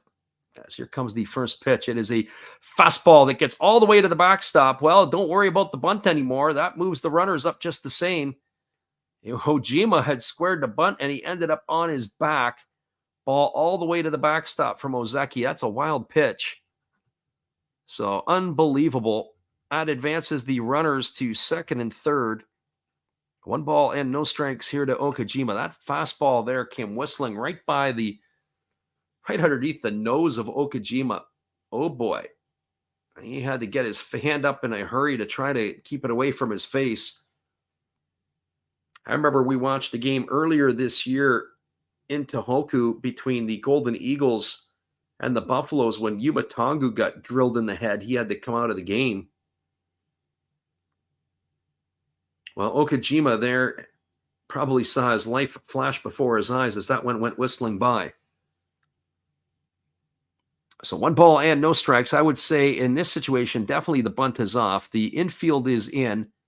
They're on the grass here as they're going to have to try to prevent the run from being scored as the lefty kicks and delivers. There's a fastball swung on and it's fouled straight back, and the count is 1-1. Deep fly ball here gets the run in. Our friend Pax says they're going to score some runs. Well, right now, runners at second and third, nobody out. They've got a chance to get 2 across the board. You're not going to get any better opportunity for that than this. 1 ball and 1 strike to Okajima as he waits on the delivery here from the lefty Ozeki. Here's the pitch. Fire, swung on, grounded to the left side of the infield. Fielded by the third baseman. Oh, check out this shortstop Kawase, who fires to first. Nobody's going to be able to go anywhere. What a nice play by him. We had to get a look at that one. I wasn't sure if it was the third baseman or the shortstop, but yes, Kawase slid to the knee on the backhand, came up and fired across the diamond. Gets Okajima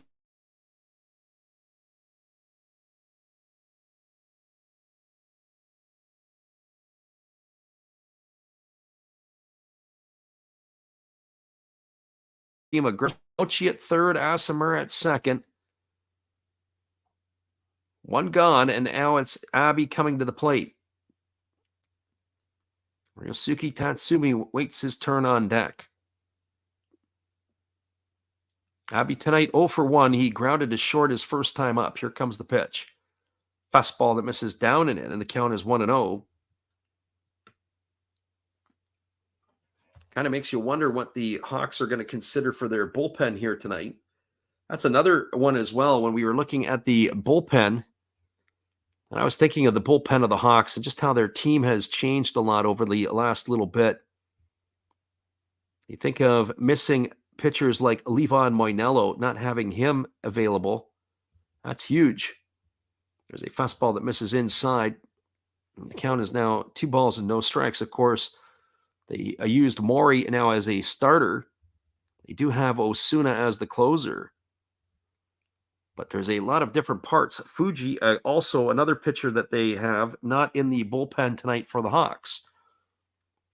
So a lot of different players that they are using or have to use that maybe are not exactly who they would prefer to use.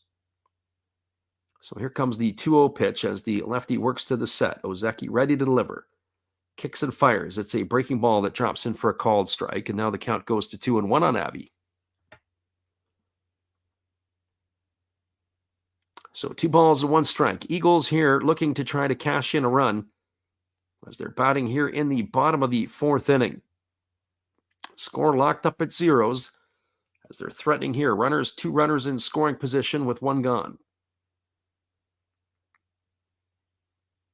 As the lefty Ozeki resets himself on the rubber, he gets the sign from his catcher Manai, and he's ready to go back to work. Here comes the 2-1. He kicks and he fires. Fastball swung on, lifted into center field. I'm not sure, right center field. Moving over on it is Yanagita. He makes the catch. Tagging at third and heading home is Shimauchi. The throw comes in. It's going to get cut off, and that's going to be a sacrifice fly to right field as Abe does the job. He's going to get himself an RBI on that one. And that is going to open up the scoring here as Shimauchi crosses the plate. And the score is now 1-0 for the Golden Eagles in the bottom of the 4th inning.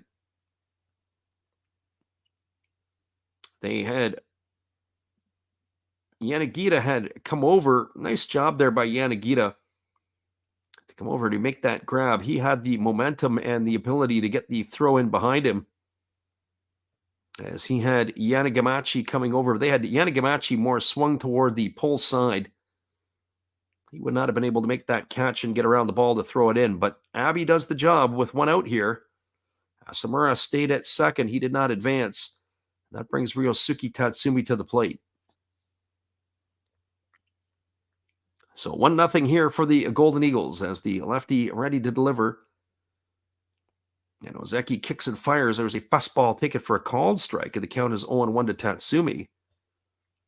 Tatsumi tonight, he walked and he was erased on a fielder's choice as he was trying to score on the old contact play from third base.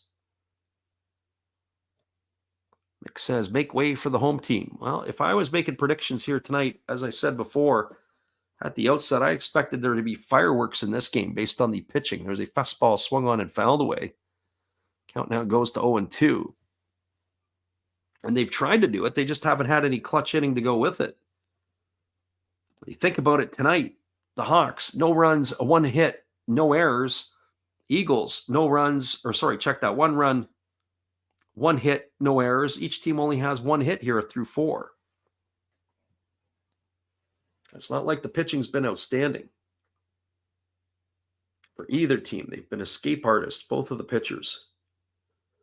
Here comes the 0-2 offering as the lefty delivers. Fastball missing upstairs, and the count now goes to 1-2 on Tatsumi.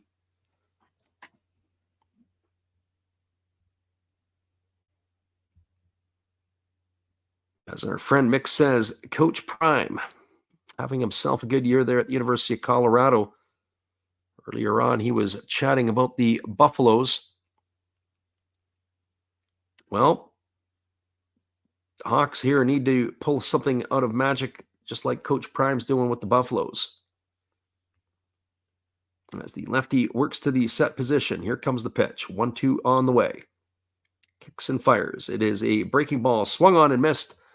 It's a big strikeout there by Ozeki, but the do get a run, do the Eagles in their half of the 4th inning. 1 run on the benefit of no hits. There was no errors, and there was 1 runner left aboard. We are now through 4 complete. Your score is the Eagles 1, the Hawks no score. Stick around, everybody. We'll be back in just a few with all the action right after this. Appreciate you guys for jumping in here with us tonight. We'll be right back. This is Steve Rademacher, and I'd like to introduce you to my channel if you haven't seen it before. These are all the things I enjoy: sports, autographs, relics, non-sports Hall of Famers, pseudo-sports, Star Wars. That's my channel name and my name, and I would really appreciate it if you would come check me out and maybe even subscribe if you like it. Thank you for that for now, and back to your ball game.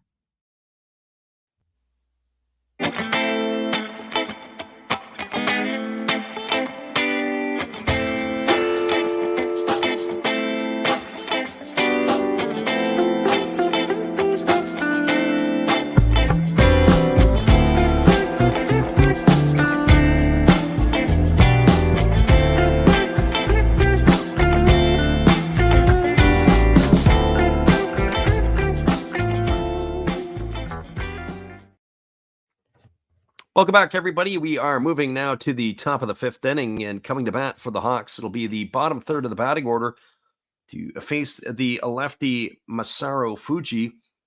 It'll be Hikaru Kawase, Tomoya Inoue, and Hiroki Manai.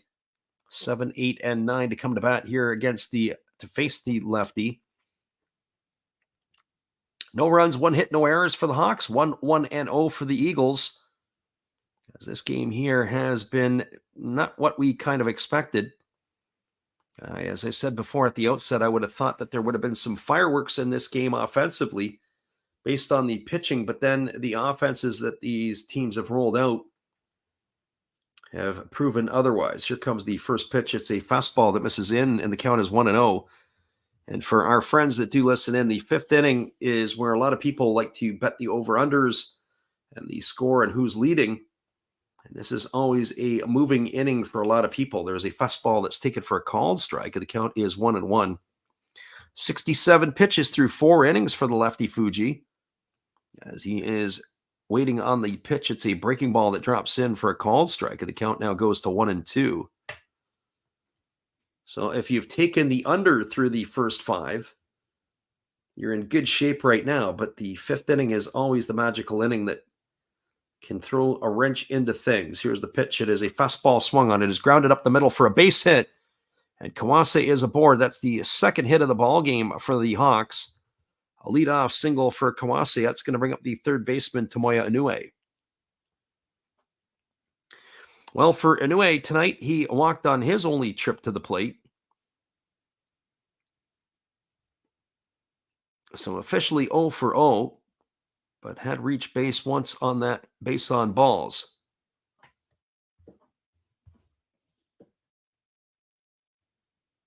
So Inoue steps up to the dish.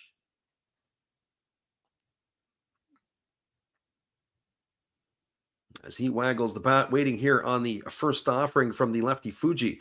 We'll see if this is a bunt situation. As the lefty ready to deliver, and the Hawks are not doing anything in the bunt department as he takes a first pitch fastball for a called strike. The count is 0-1. Inoue entered the season batting, or entered the game tonight batting 150 on the season. He's got no homers and 2 RBIs. And a little bit surprised that they're not putting the bunt down here. Here comes the pitch. Fastball that just misses outside, and the count goes to 1-1.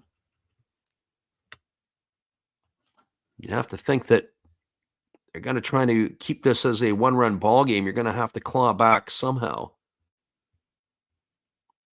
So 1 ball and 1 strike it is, as the lefty Fuji ready to go again.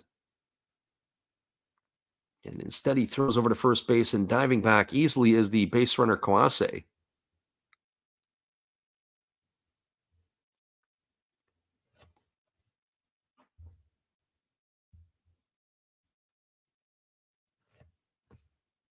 So 1 ball and 1 strike as the lefty Fuji ready to go back to work.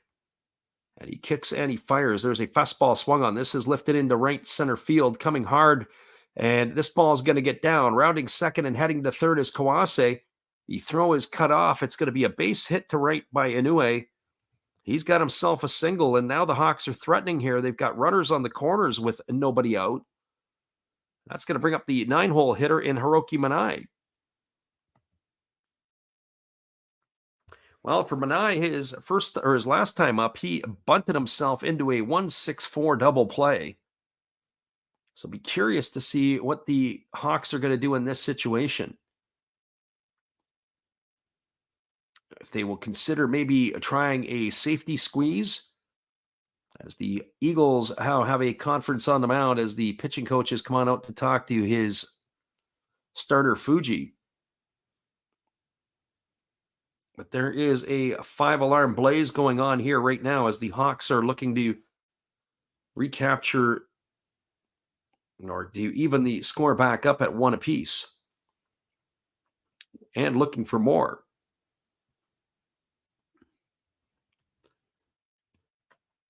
So Fuji is ready to go again as that conference is over. The catcher, Oda, gets up and he flashes the first and third defense.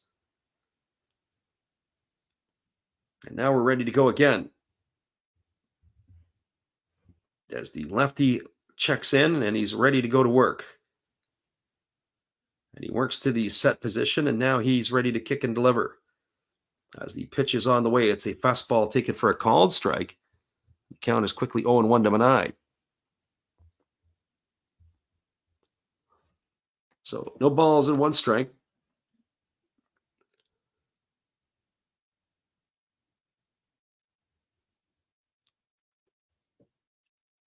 Manai digs himself in. He's ready here to go again as the lefty gets his sign from his catcher and he works to the belt.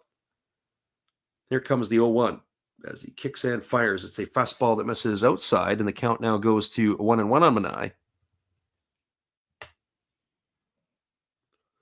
Fuji in a whole host of trouble over here. He's brought his gasoline can out and soaked the mound and lit it on fire here in the 5th inning. Hawks clinging to a 1-0 lead. Runners at the corners and nobody out.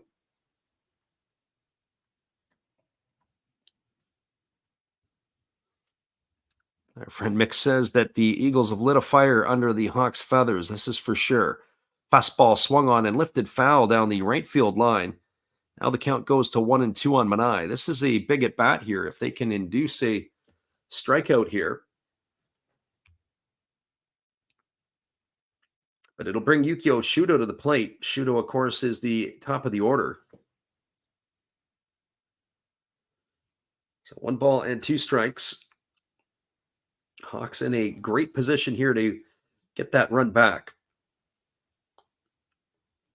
Here comes the 1-2 as Fuji kicks and fires. Breaking ball swung on and missed Manai is down on strikes. He's gone for the first out of the inning, and that is going to bring up Yukio Shudo. Well, for Shudo tonight, he's 0 for 2. He has grounded to second both of his times up. That was, by the way, a very uncompetitive at bat by Manai. He just waved at that pitch. I don't even think some of the best cricketers in the world would have been able to hit that. It was down in the dirt. So Kawase, the runner at third, Inoue, the runner at first. Yukio Shudo stepping to the plate. He'll be a very difficult player to double up. His speed is it's exceptional. But he is coming into bat here for the third time against Fuji. He's 0 for 2 tonight as he's grounded to second base both of his times to the plate. And they do have the defense in. In fact, I don't even want to say the middle infielders are in halfway position. They are a little deeper than being on the grass. They're probably on the baselines, the best way to describe it. But the runner at first is being held by Abby, and the third baseman is in on the grass. And here comes the first pitch. He does square to bunt. It's down the first baseline. It's a good one. That's going to get the run in. And a nice job there by Yukio Shudo. That's going to be a sacrifice. It's going to go into the books as a 1-4 putout. He's going to get himself an RBI, and that's going to bring in Kawase to tie the ball game here at 1. And it is going to advance the runner Inoue into scoring position over at second base. So a nice job there. It was a late break, got it down. It was a good bunt. It was actually the first baseman who fielded it and threw it over to the second baseman covering. So that'll be a 3-4 putout for those of you at home. Shudo gone for out number 2, and that's going to bring up Daiji Nomura. And for Nomura, he's 1 for 2 tonight. He's got a single and 2 trips.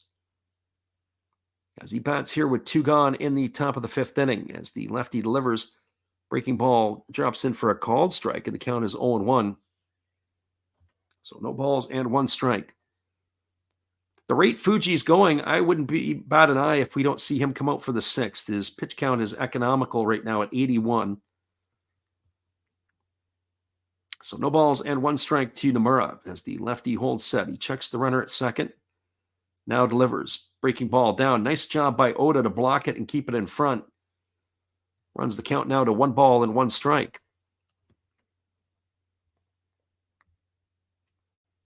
This ball game here is going to be a tightly contested affair this evening. As both of these teams, as we said, only a game and a half separating the two of them in the standings. The Eagles fighting for that last playoff spot. They've got a couple of games in hand on the Hawks. A victory here tonight brings them to within a half game. Here's the 1-1 pitch. Fastball swung on, chopped over to third, fielded by Ito, throws on the run, and that is going to retire Nomura. It goes in the books as a ground out, 5-3. But the Hawks are able to get one back here in the inning to tie the ball game. There was 1 run in the inning on the benefit of 2 hits. There was no errors, and there was a runner left aboard. We are now moving to the bottom of the 5th inning. Your score is the Fukuoka SoftBank Hawks 1 and the Tohoku Rakuten Golden Eagles 1. Stick around. The bottom of the 5th is coming up in just a moment. Appreciate you guys for jumping in here with us tonight. We'll be right back with all the action right after this.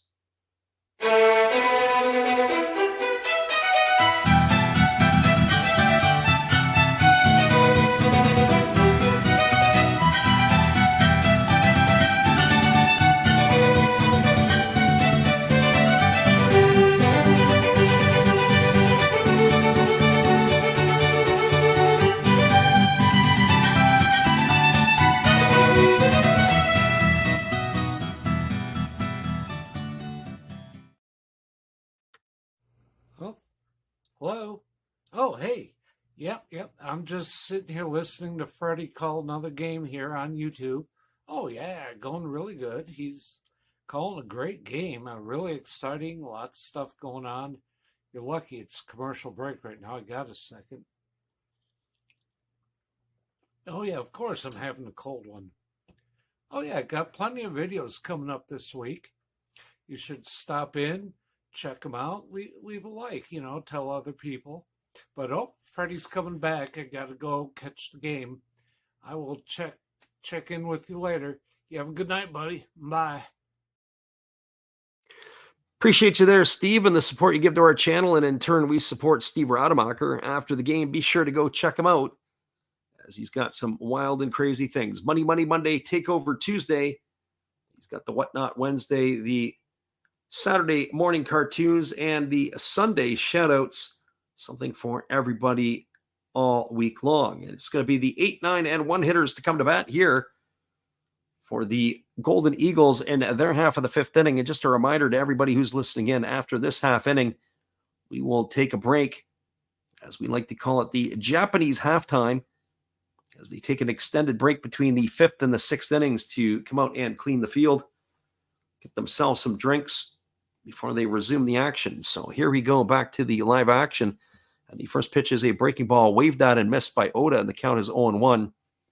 Oda tonight, officially no at-bats. He had a sacrifice bunt his first time up.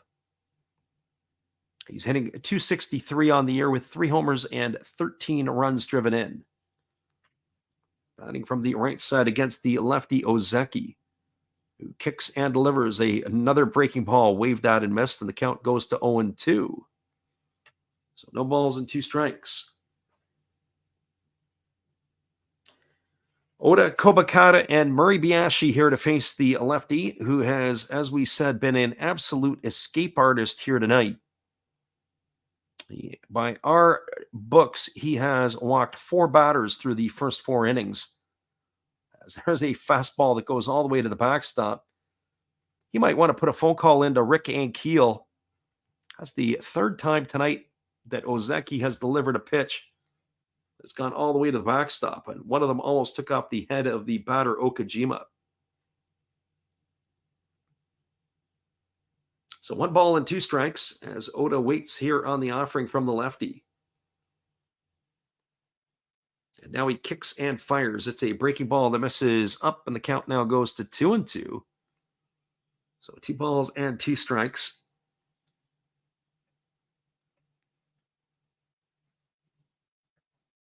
Oda waiting here on the offering as the pitcher Ozeki works his way ready again. He's in the set position, and now he kicks and fires. Fastball that misses down, and the count goes to 3-2. So 3 balls and 2 strikes.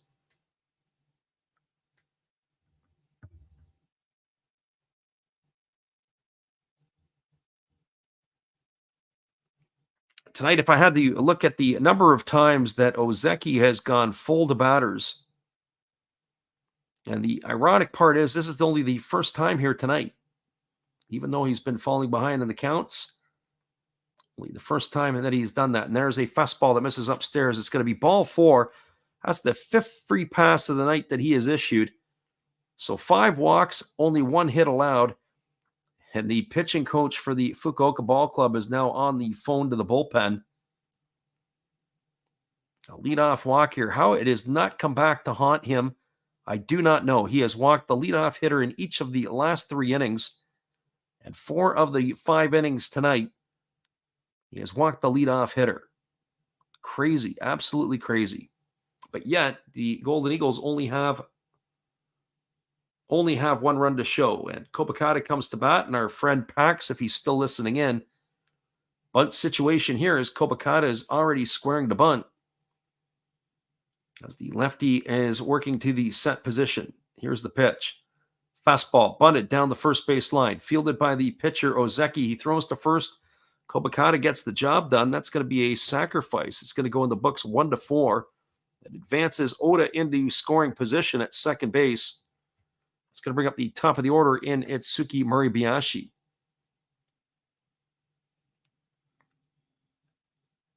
And for Muribayashi, he's officially 0-for-1 tonight. He has reached on a fielder's choice, and he has walked.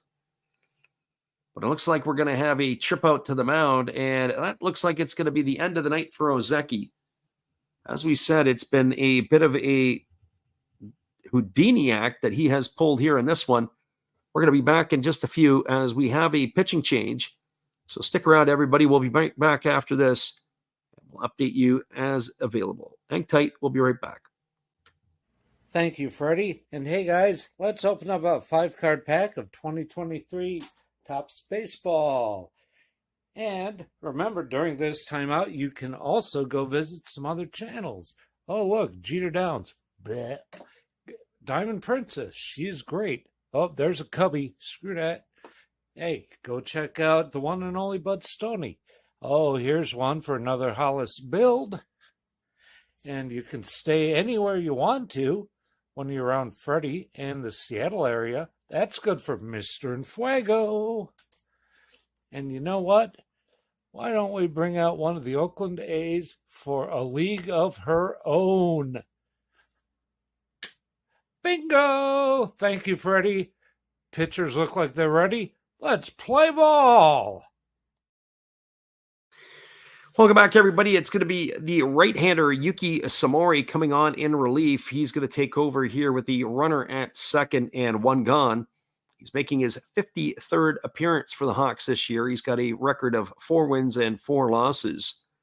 He's worked 45 innings. He's allowed 33 hits. He has walked 20 and struck out 41, and he's got an earned run average of 3.40, which is the highest of his career thus far. The 25-year-old taking over here on the hill as he is making his, as we said, his 53rd appearance in his 4th season with the Hawks. As we also take a quick look at the out-of-town scoreboard, it is 2-0 still for the Marines over the Buffaloes. That is in the bottom of the 6th inning at the Kisara Dome. The Basement Bowl featuring the Lions and the Fighters, 4-0 for the Lions as they have the lead over Hokkaido, bottom of the 6th inning at the Baluna Dome. 2-0 for the Bay Stars over the Carp. That's in the top of the 7th inning at the Mazda Zoom Zoom Stadium. Tigers have a 2-1 lead over the Giants. That's in the bottom of the 6th inning. And in the other Basement Bowl, the Dragons have a 5-2 lead over the Swallows. That's in the top of the 5th inning. Well, the warm-up tosses are completed, and we're ready to go as Murray Biashi waits in here on the offering from the right-hander Yuki Samori, who is ready to deliver. As he holds at the belt, he kicks and fires. Fastball swung on and grounded foul over on the third base side. The count is quickly 0-1. So no balls and 1 strike. For those that are in here that are looking for the over-under and hunting that down, well, the fingers are crossed here. If you've probably taken the under, you're in good stead. But they got to be able to get these 2 outs here to go into the halftime with a 1-1 ball game. Here's the pitch. Fastball misses upstairs, and the count now goes to 1-1 on Murray Biashi.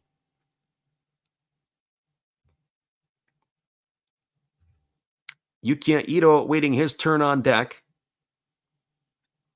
Oda is the runner at second. He's not the most fleet of foot. As the right-hander holds to the set position, he checks Oda at second. Here comes the 1-1. Breaking ball swung on. This ball is lined into left center field. It's going to get down for a base hit. It is fielded by the left fielder. Rounding third and heading home is Oda. It's going to be an RBI single for Murray Biashi. And that is going to cash in Oda. It's going to now make the scoreline 2-1 for the Golden Eagles. So just as they scored the run and gave it right back, an RBI single here by Murray Biashi has brought this ball game now to a 2-1 lead for the Golden Eagles. It's only the second hit of the game. And finally, the leadoff walk again comes back to haunt Ozeki as that run is going to be charged to him. So 2-1 is now the scoreline, and that will bring up Yukiya Ito to the plate. And for Ito tonight, he is 0 for 2. He has grounded into a double play, and he has struck out on his 2 trips to the dish.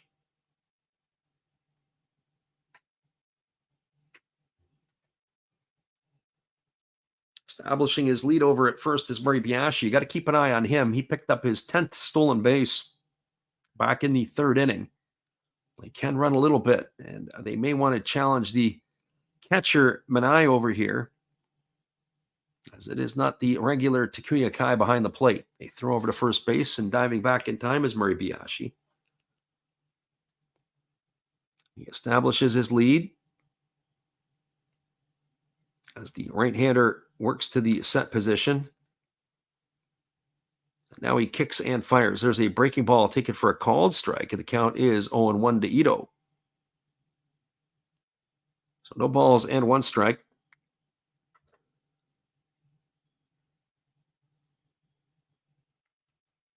Hiroki Shimouchi waits his turn on deck as the Eagles here looking to add to their lead.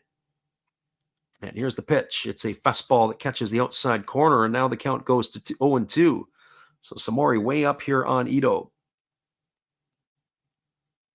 Again, Samori checks the runner at first base as he works to the set position. But Ito takes the little bit of time as he strolls around the area outside the batter's box. Here comes the 0-2 pitch.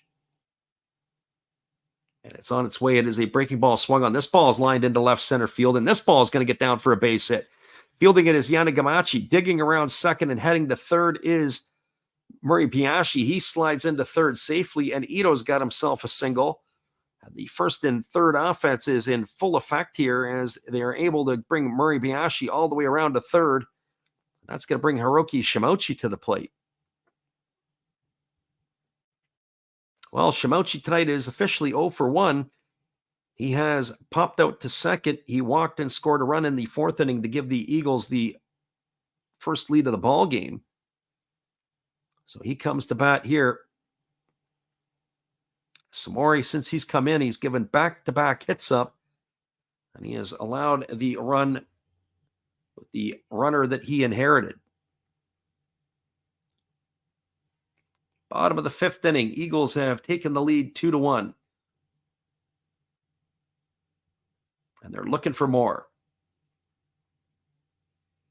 And the manager, Fujimoto, I don't know what he's doing. If he's going out to the home plate umpire. I wonder if we're going to see ourselves a change here or what he's going out to discuss. Looks like there's going to be some sort of substitution. I don't know if that's the end of the night for Samori. No, it's the end of the night for the catcher. Takuya Kai is coming in. Interesting here that the night for Manai is done. Well, I got to tell you, Manai had his struggles here controlling the running game tonight. The pitchers were doing their part of keeping them in check, but he was having his problems. So Takuya Kai, that's he'll go. It'll be a straight up change. So we thought he'd be getting the night off tonight in its fullest, but nope, he is coming in now. So Takuya Kai will bat in the 9th spot in the batting order, as he will be there for Manai when he comes up in his next turn at bat. I know that feeling, though. I can tell you this. When I was coaching over in Europe a number of years ago, and I had an American import catcher, and he got hurt. He was coming off-season shoulder surgery. We had a young kid that was catching, and all I kept thinking about is this is probably the first time in history we're going to need a closer for a catcher.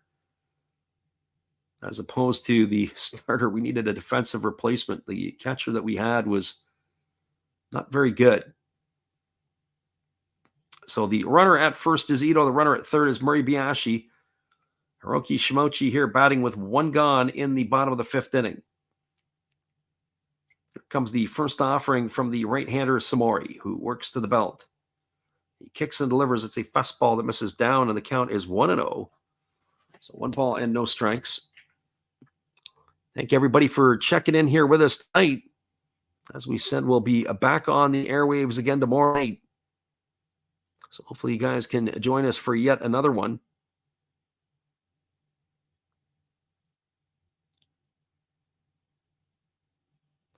Right-hander working again to the belt. Here's the pitch to Shimouchi. It's a fastball that misses outside. Count now goes to 2 balls and no strikes. So good hitter's count here for Shimouchi. Looking to make Samori pay. Samori has not gotten out yet since he's come into the ball game. Both runners on base are his responsibility. Here comes the 2-0 pitch. And the pitch is on the way. It's a fastball swung on, and it's lifted foul over behind the third base dugout. Count is now 2-1 to Shimouchi. Golden Eagles looking to add another run to their tally.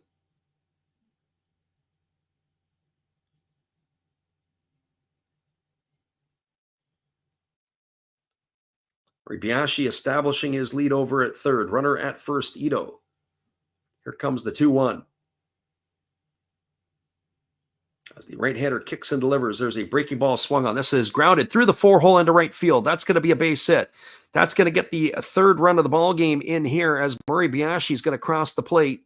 An RBI single, so 3 hits in a row here by the Tohoku Rakuten Golden Eagles. Have now got them out to a 3-1 lead. Stopping over at second is the runner Ito. And the Hawks are in a situation here. They were down by a run. They battled back.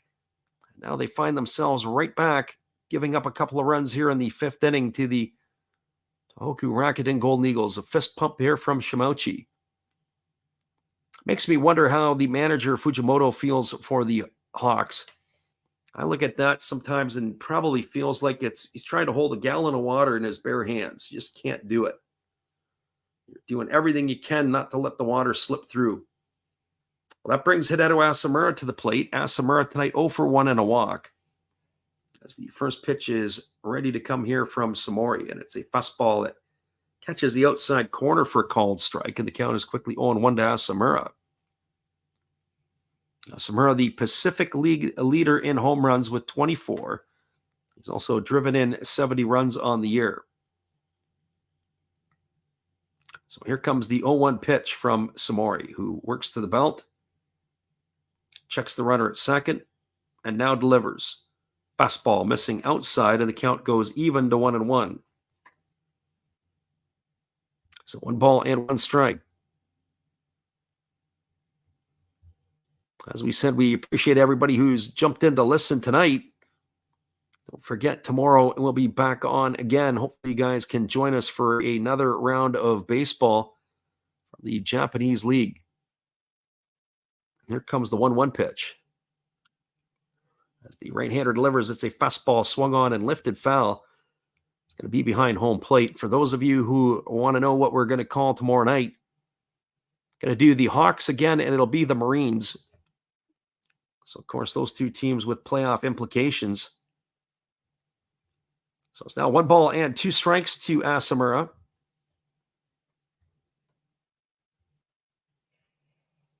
As he digs in here, waiting on the offering.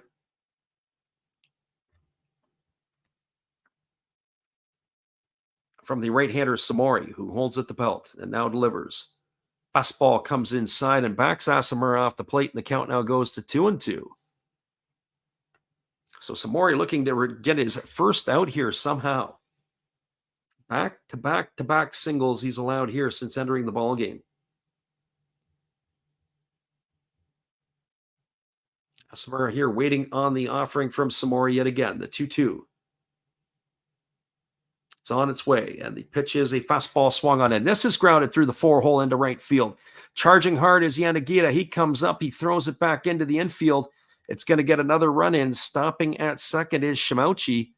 An RBI single here by Asamura, and that extends the lead to 4-1. Oh, the Golden Eagles are flapping their wings. And, you know, what did I say? The 5th inning is the inning here where a lot of people always get concerned with the over and the under. If you were looking at an under, I don't know what the over-under was at the beginning of the ball game for the first 5. But some of the people who've come into this stream thinking, hey, it's going to be an easy under. Oh boy, we got a 4-1 ball game now on our hands here between the Eagles and the Hawks. And if you go back to the early part of the stream where we gave our prediction at the outset, I figured this would be an offensive explosion game.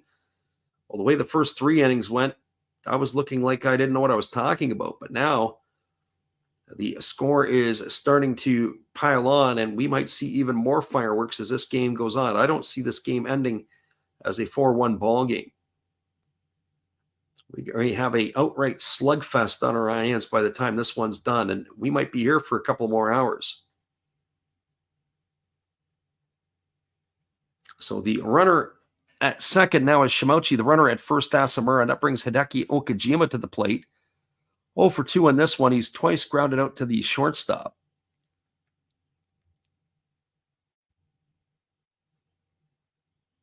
So here comes the first delivery to Okajima. It's a fastball swung on and missed, and the count is quickly 0-1 to him. No balls and 1 strike.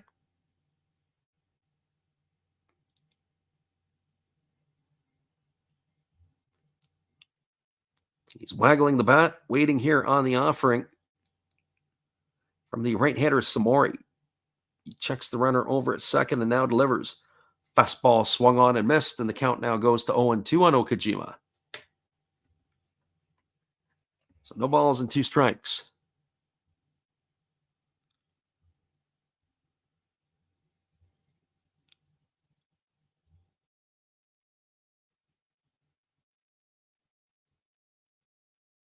Again, Samori holding at the belt, getting the sign from his catcher Kai, and he delivers a fastball that misses outside.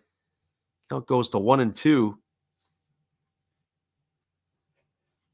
I got to tell you something. I don't know if when they changed the catcher, if they did it at the same time they changed the pitcher. That's one thing I will say is that if that happened at the same time simultaneously, you can kind of understand it. Sometimes I think of certain players, certain pitchers will pitch to certain catchers. Here comes the 1-2 pitch. Fastball swung on and missed. Okajima looked overmatched on that one. He's gone for the second out of the inning. He's going to leave it all up to the first baseman, Toshiki Abe. And so for Abe tonight, he is officially 0 for 1. He grounded his short his first time up. But he had a sacrifice fly in the 4th inning, driving home the first Eagles run of the ball game. As he bats here with 2 gone and runners at first and second. Eagles looking for more.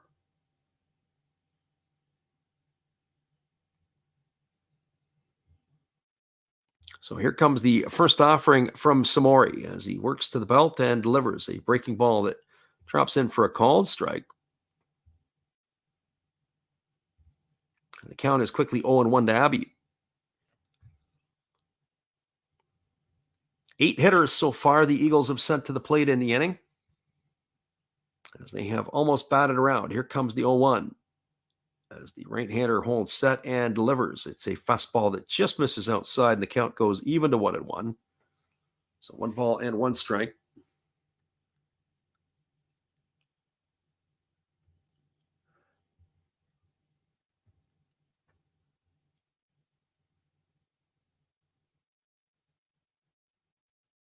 One ball and 1 strike as the right-hander works to the belt. He's ready to go again. Here comes the pitch. Fastball swung on and lifted foul down the right field line. It's going to reach the seats. Now the count goes to 1-2 on Abe. And a big healthy cut on that one. It was just late with the swing.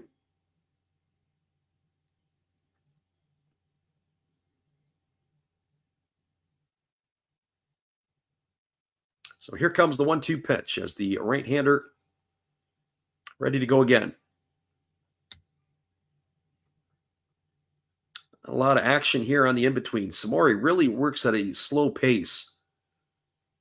Puts us all to sleep, including his defense. There's a fastball that misses upstairs. They appeal down to the first base umpire, but they say Abe didn't go. He's going to get himself another life here.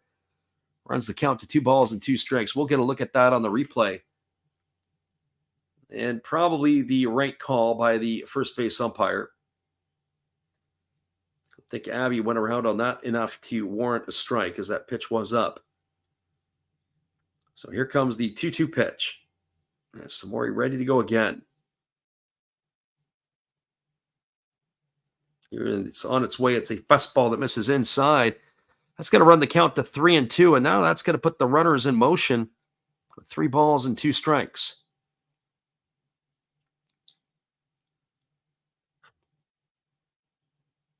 Runner at second, Shimauchi. Runner at first, Asamura. That's not a lot of speed on the base paths for the Golden Eagles. Both of those players, a little along in their career, don't run as well as they used to. But Toshiki Abe here, ready to face the right-hander Samori with a 3-2 count. Again, Samori looks at the catcher Kai for his side. He works to the belt. Here comes the 3-2 offering. He kicks and delivers. Fastball swung on, grounded up the middle. Fielded by the shortstop Kawase. He throws on the run to first.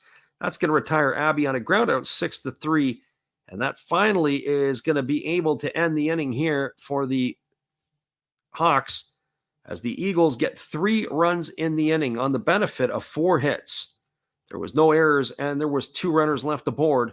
We're now moving to the top of the 6th inning. And as we said before, this is what we like to call the Japanese halftime, as they do take an extended break in between the 5th and the 6th inning in the Pacific League. Your score is the Tohoku Rakuten Golden Eagles 4 and the Fukuoka SoftBank Hawks 1. Stick around, everybody. We're going to put the music on loop.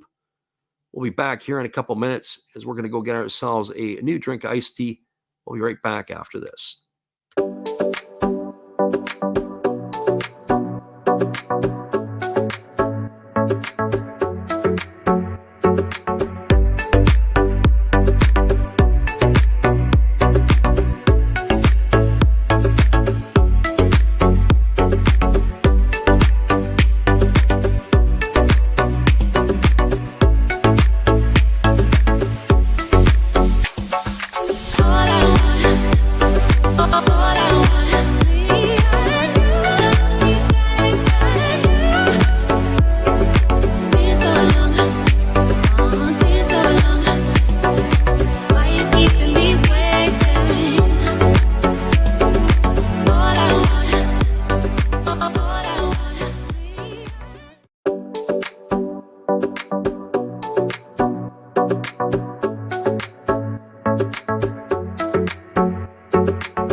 Hello, guys. Thank you for joining Freddie here on his baseball game. And I'm Steve Rademacher, and my channel is really all about everybody, including all my international friends. We have such stuff as non-sport packs from Canada, the OP Cheese. We have the Greek Freak. We have money from around the world. We have Lira. We have yen, we have francs, we have pounds, we have Deutschmarks, we have all kinds of cool stuff like that. We even have some cooler things like Japanese women wrestlers and OP-Chi baseball cards where I cannot read the back. We even have unopened material like the royal family, I know it's backwards, from London, England. Thank you for watching. Back to Freddie.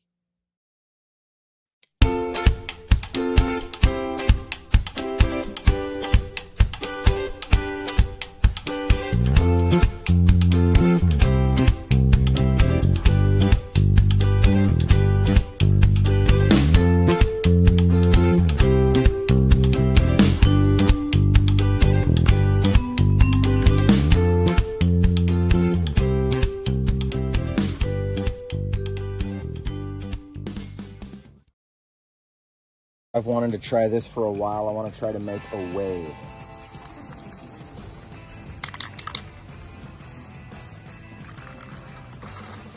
This is going to be the eye.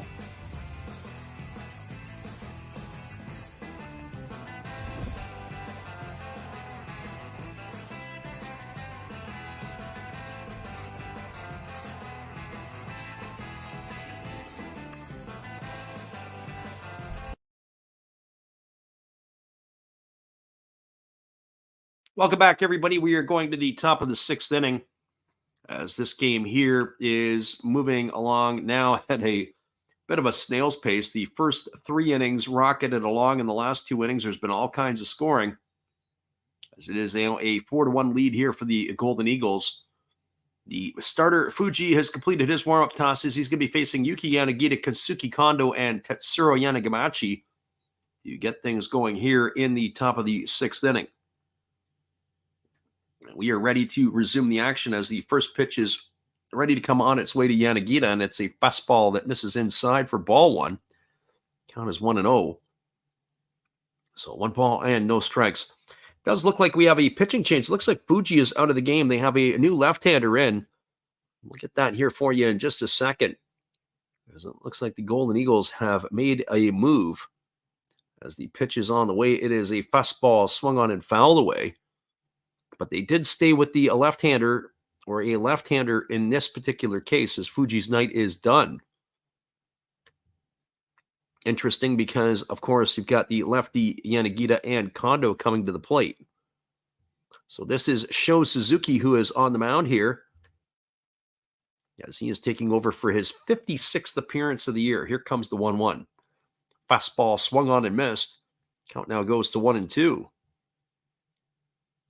Yanagita tonight officially does not have an at-bat. He walked both of his times up against the lefty Fuji. As we say, his night is now done. So Suzuki ready to deliver. As the pitch is on the way, it's a fastball taken for a called third strike.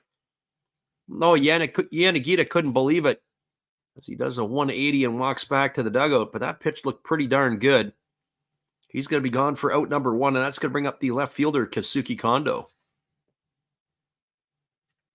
Well, you got a feel for those Hawk fans. And this one here, one is, gotta say, as both of these starters are now gone, Yanagita could not believe it.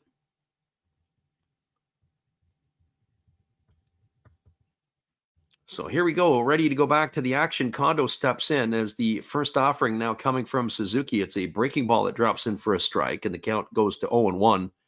Kondo 0 for 2 tonight. He has struck out and flown out to left field.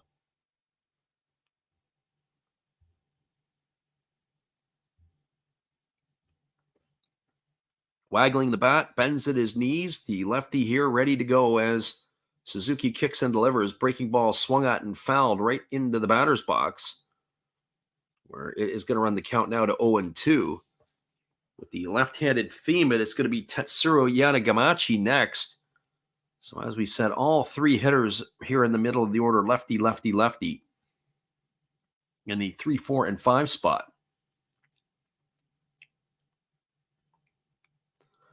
So here comes the offering from the lefty, who works to the belt.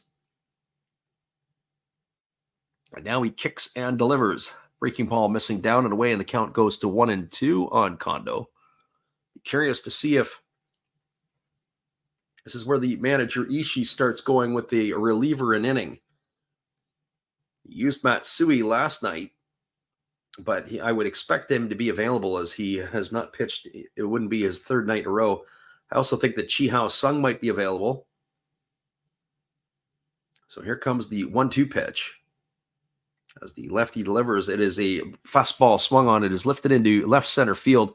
And that ball is going to get down in front of Shimauchi. I thought he had a chance to be able to make the play. But it looks like they're playing tennis in the outfield as that ball gets down for a base hit.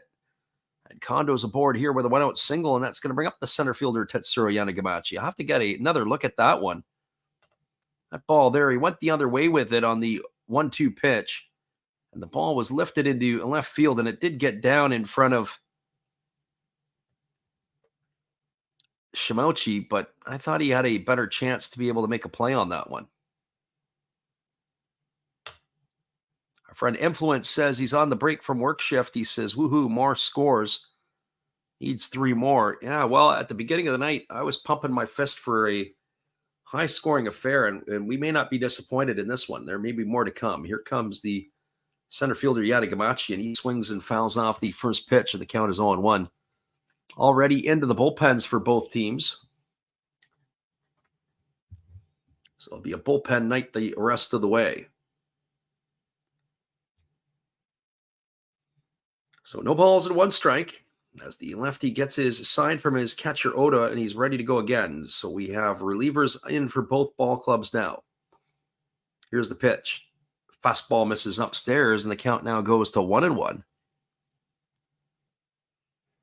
Yeah, Influence says they picked it up. Yeah, the first 3 innings, in fact, even the first 4 innings, the only 1 run in that 4th inning, but it was the 5th inning where everything went sideways. The Hawks tied the game up in the top of the 5th.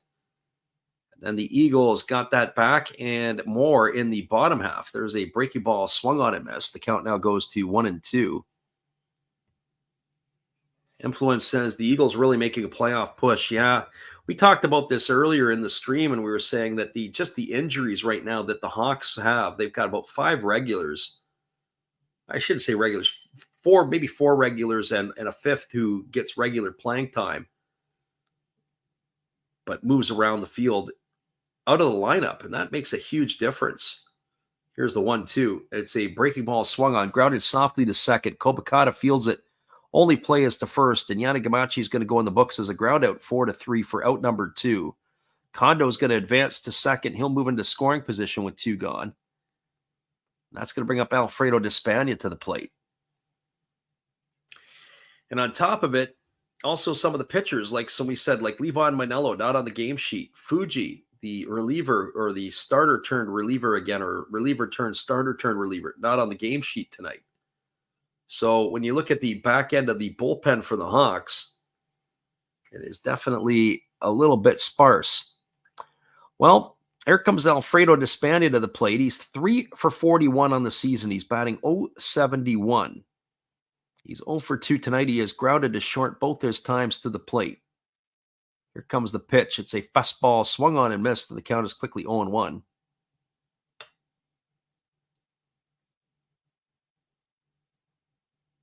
Our friend Influence asked the question. He says, basically, how much is it roughly to attend an NPB game?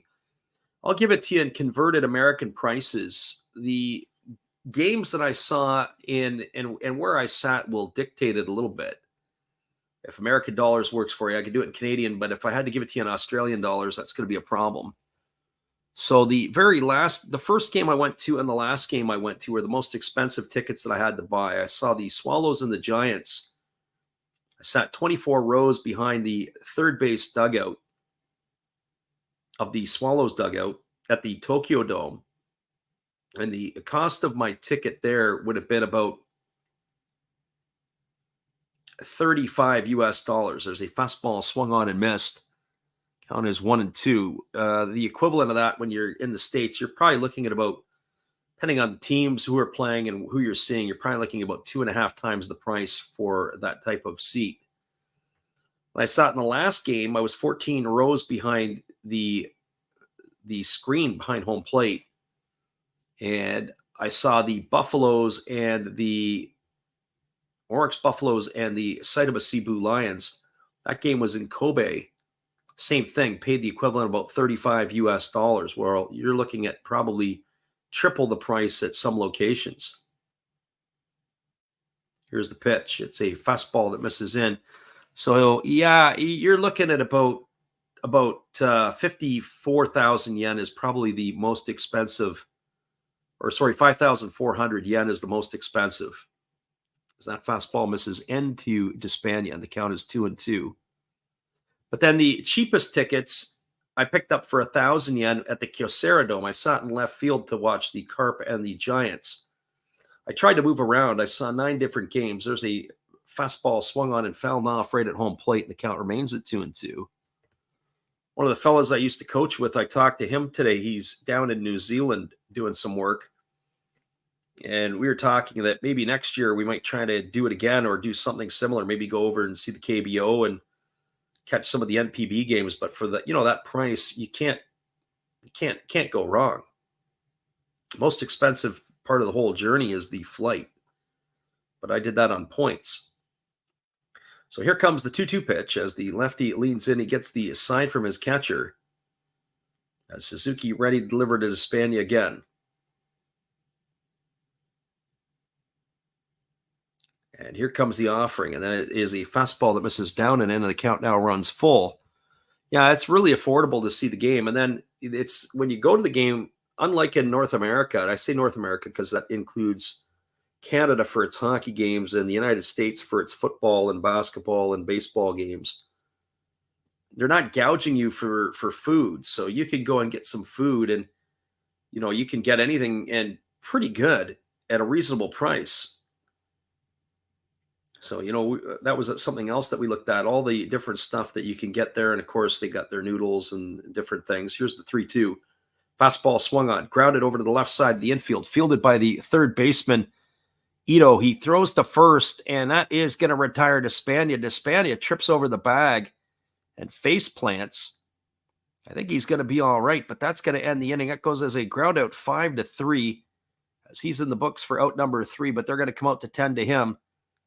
So hang tight, everybody. We'll be back in just a couple of moments. There was no runs. There was 1 hit in the inning. There were no errors, and there was a runner left aboard. But now moving to the bottom half of the 6th, we'll come back and talk to you about some of that stuff at the Japanese games when we return right after this. Your score, 4-1. We expect more pitching changes to happen. We'll be right back in just a few.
Welcome back, everybody. They are getting Alfredo Despania off the field. It looks like he probably jammed his knee or locked something up on the way to the base. I would be shocked to see if he is still in the game as a DH. And you can see what it is.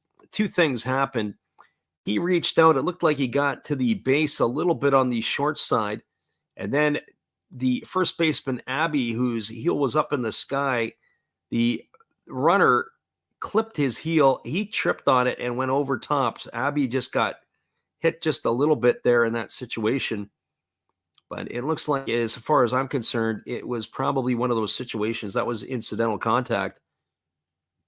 But it looks like that Despania's night is probably going to be over at this point. It's going to bring up the bottom third of the batting order, but we do have another pitching change here for the Hawks. As they are going to the bullpen, it is going to be Shino coming on in relief.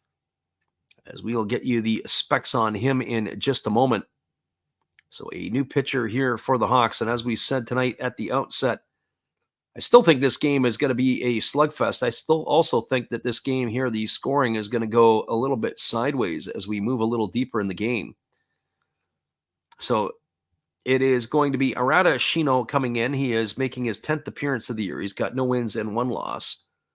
And he has got himself an ERA of 3.38. The first pitch is a breaking ball delivered to Tatsumi, taken for a called strike. The count is 0-1. So pitcher number 3 used tonight here by the Fukuoka Ball Club. There's a fastball that misses outside, and the count goes even to 1-1. We're talking about ticket prices in Japan. So basically for 9 games, if I did the calculation, I would say it would probably have been in the neighborhood of about 250 Canadian dollars. So you're looking at probably about $180 for 9 games. So $20 US a game in American dollars. That's not bad at all. And that's, as I said, moving from the outfield one night to the third baseline to moving all around. So here comes the 1-2 pitch. As the right-hander delivers, there's a fastball swung on and missed. And Tatsumi goes into the books. He's gone for out number 1. That's the second time tonight he's gone down on strikes. So he's in the books for the first out of the inning, and that's going to bring up the catcher, Hikaru Oda. Catching up on the out-of-town scoreboard before we move on. In the Central League, in the Basement Bowl there, it is the Dragons 5-2 over the Swallows. It's in the bottom of the 7th inning. Giants have now taken the lead over the Tigers at the Cochin. That's in the top of the 8th. They have a 3-2 lead. Bay Stars are leading the Carp 3-1. That's in the top of the 8th. Here comes the first offering to Oda. It's a fastball taken for a called strike. The count's 0-1. Other games going on in the Pacific League. It is a 4-1 ball game in the Basement Bowl in this one between the Lions and the Fighters. That's in the bottom of the 8th inning. Fastball swung on and missed. The count now goes to 0-2 on Oda. Buffaloes have a 3-2 lead over the Marines at the Kyocera Dome. That's in the bottom of the 7th inning. Of course, the score in this one here is 4-1 for the Golden Eagles. So no balls and 2 strikes to Oda as the right-hander ready to deliver. Kicks and fires. Fastball swung on and fouled away, and the count remains at 0-2. CB baseball card collector in the house. We welcome you in here tonight. Caesar, good to see you here. Thanks for popping in. Road Scholar says he's still pulling for the Hawks. I think the Hawks writing is on the wall for them. They are in some serious trouble. Not only that, the Golden Eagles have 2 games in hand. As that fastball misses down and goes all the way to the backstop, and the count now goes to 1-2 on Oda.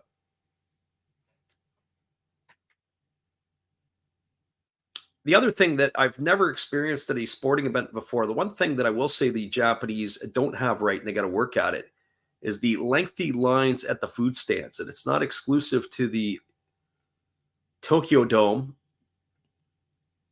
As the 1-2 pitch is on the way, breaking ball swung on, lifted into right center field. Coming in on it is the center fielder, Yanagabachi. He makes the catch. And Oda is in the books for the second out of the inning.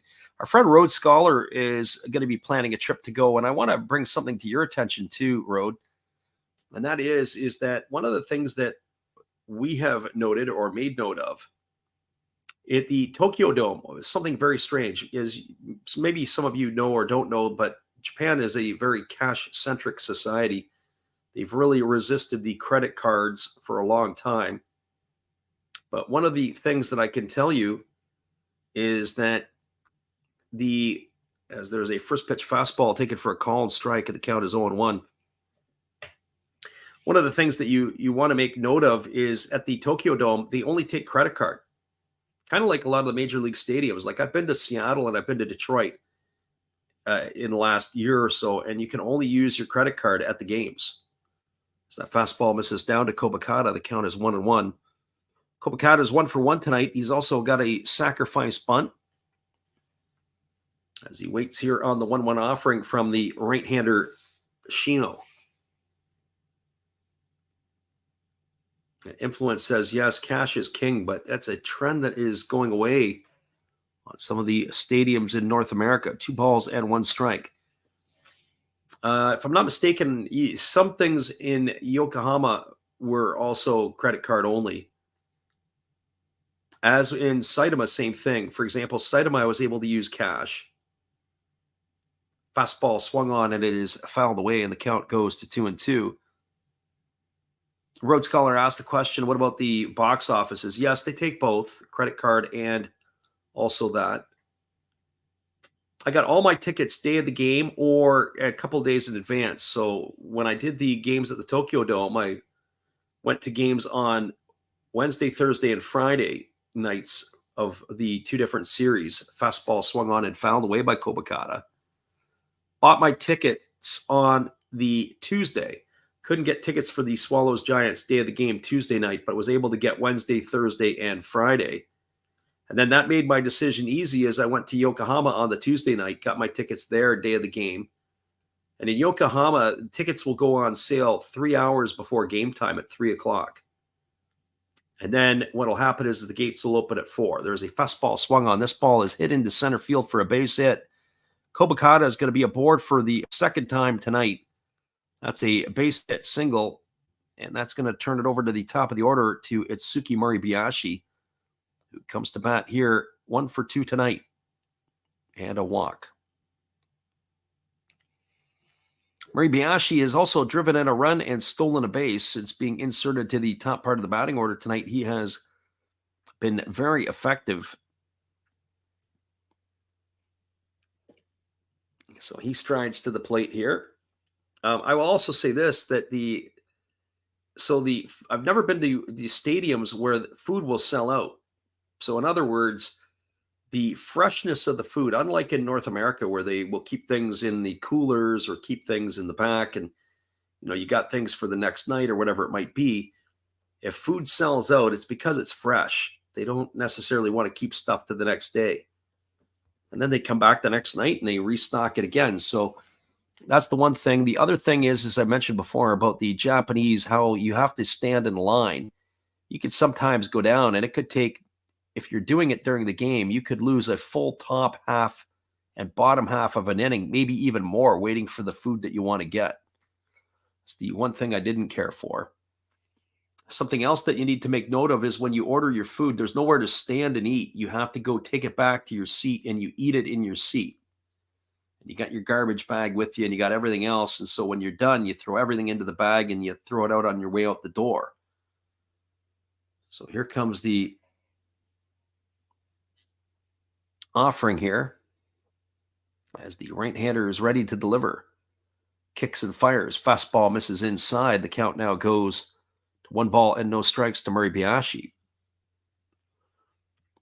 Road Scholar asks if there's people selling tickets outside of the parks. Like, in other words, if there's scalpers. Nope. Nothing at all. You can't find a scalper to save your life. And they've really cracked down on that stuff over there. So you have to be careful, and especially of fake or forged tickets. Here comes the 1-0. Squaring to bunt is Moribayashi, but he takes that for a called strike, and the count is 1-1. Road Scholar said there's good food outside the dome, as he recalls. Yeah, the Tokyo Dome. So the other thing that was pretty neat is I've never seen this in North America. You can actually leave the Tokyo Dome in the middle of the game. You can get a stamp on your ticket, so you can get a re-entry, but you have to come back into the stadium by the 7th inning. So if you're tired of standing in the line, you can just go across the crosswalk. And there's all kinds of food and stuff. Go get it. And you can actually bring it back into the stadium. There's a fastball that misses to Moribayashi, and the count now goes to 2-1. So 2 balls and 1 strike to Moribayashi. The runner at first is Kobakata. There's 2 gone here in the 6th inning. So that was kind of crazy. So I just did it to say I could do it and went for a little walk and then came back, because the game that I did it was the Tigers and the Giants. And the Tigers were starting to put a beat down on the Giants in that one. And my legs were bothering me. And I said, why not get some exercise? There's a fastball that's taken for a called strike. And the count now goes to 2-2 on Moribayashi.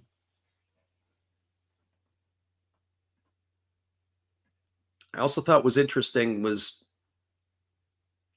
not just the good food, but even at Saitama, when you go see the Lions play, the food trucks and the food stands that are outside the stadium, they're associated with the team.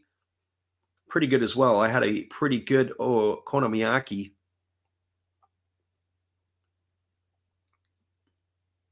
outside of the Lions stadium. There's a fastball swung on. It's grounded over to the right side.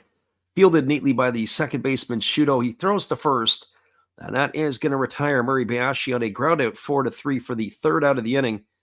Well, they had no runs in the inning. They did have a 2-out hit.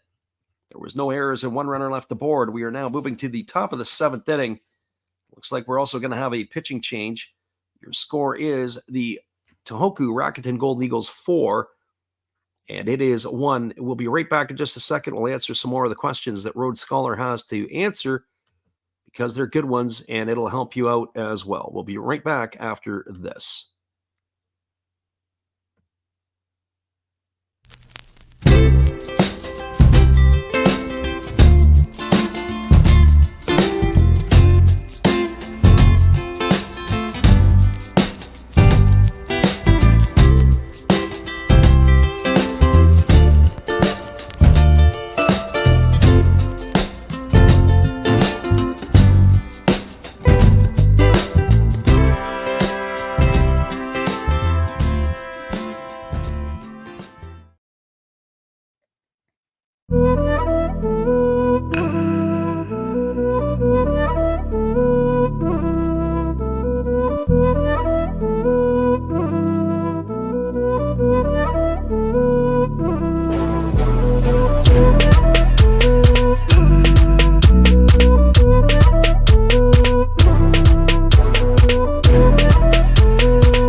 Welcome back, everybody. We do have a pitching change for the Golden Eagles. It is going to be Chihao Sung coming on in relief here to pitch the 7th inning, as he will be taking over here. The big right-hander making his 41st appearance of the year, as he has got himself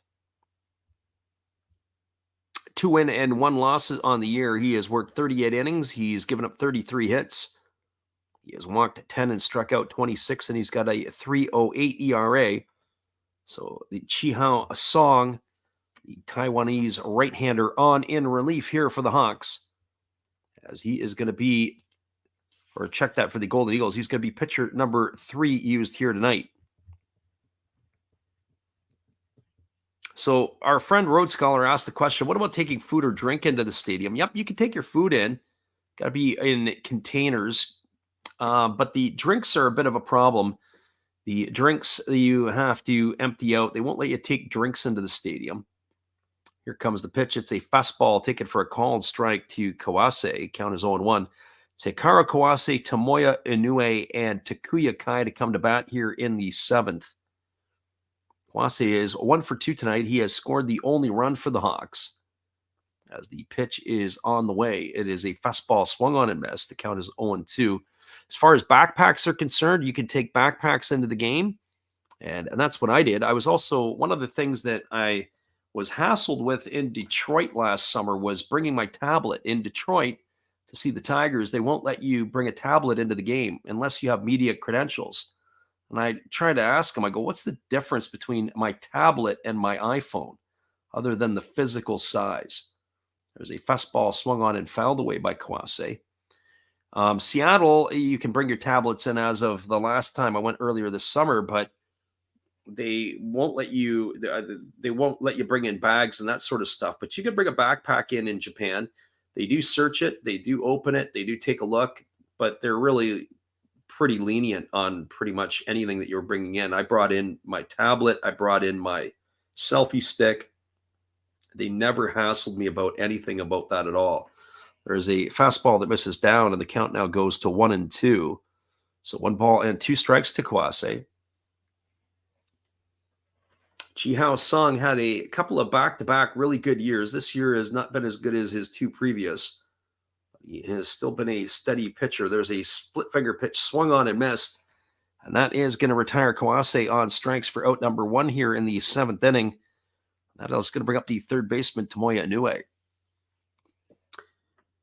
Other things that they also will look at within regards to Japan, they're looking for weapons and all that kind of stuff, and things that the 99.9% of people don't have. But as I said, never had any hassles with any of that stuff. If you bring in your food, usually they want it in clear containers, as that fastball is swung on and missed.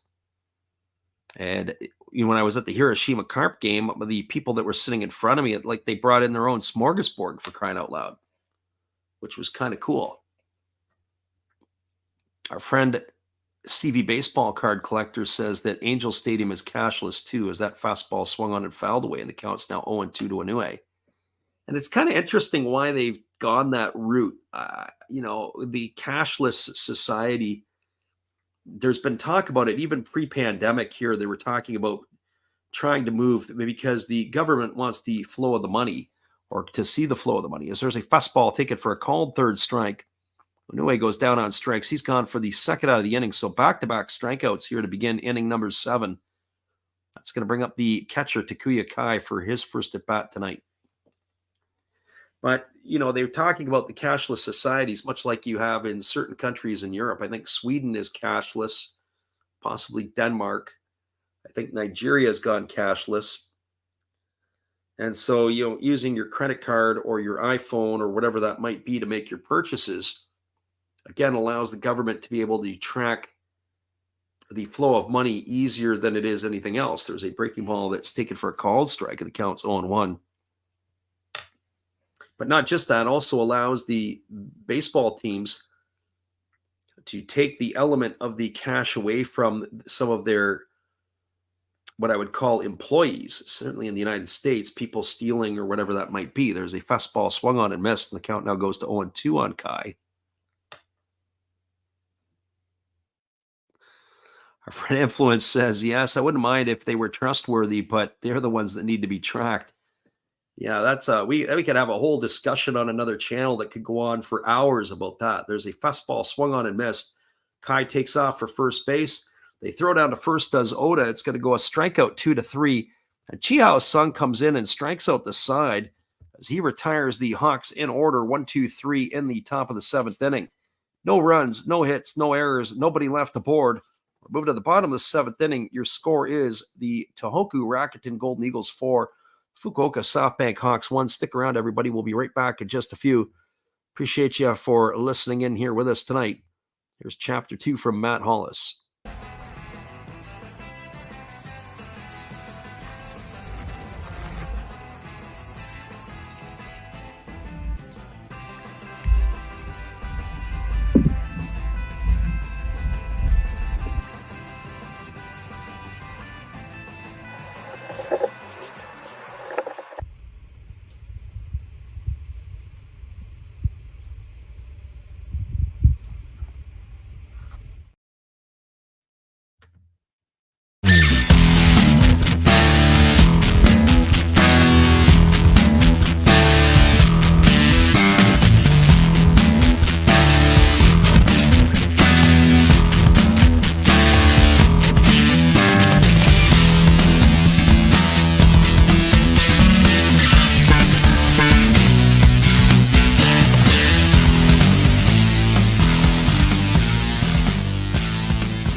Welcome back, everybody. We're just waiting here on the confirmation of yet another pitching change, but we'll get that for you in a moment here for Fukuoka.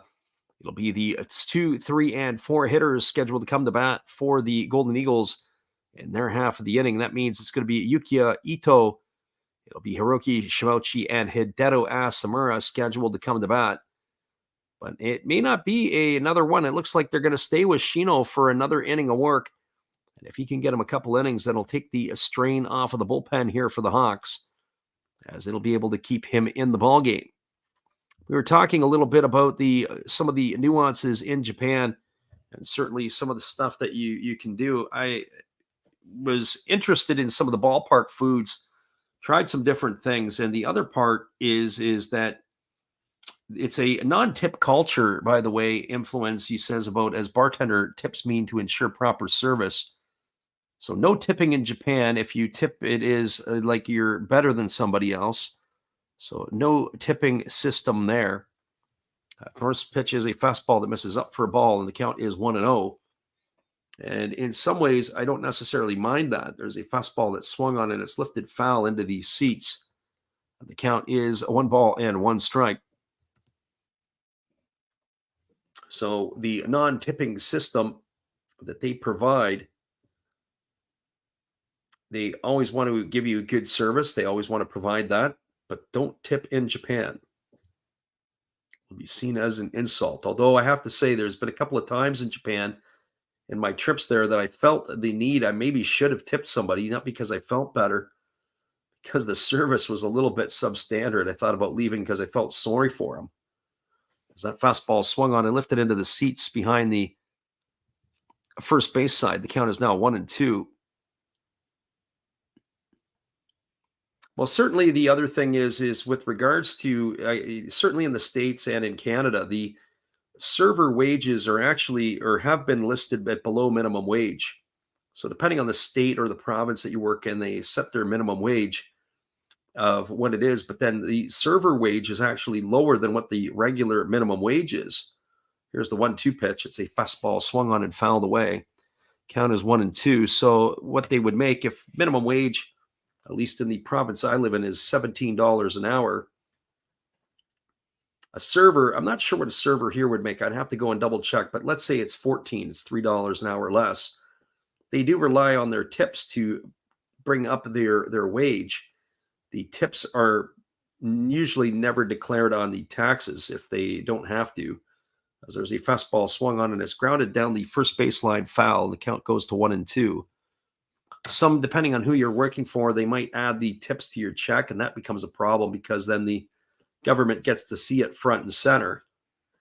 But if you get cash tips, then those go usually generally right in the pocket. So if you're making $14 an hour, but you're getting $16 an hour in tips, now that starts to become a pretty decent wage, especially when that $16 never gets to see the tax man. There's a split finger pitch swung on and missed.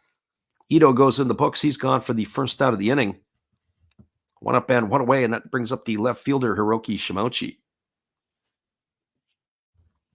Well, for Shimouchi tonight, he is 1 for 2. He's got a single and an RBI. He's walked and scored a run. He's been very productive on the offensive side here tonight. And that base hit that he had in the 5th inning drove in the 4th run of the ball game.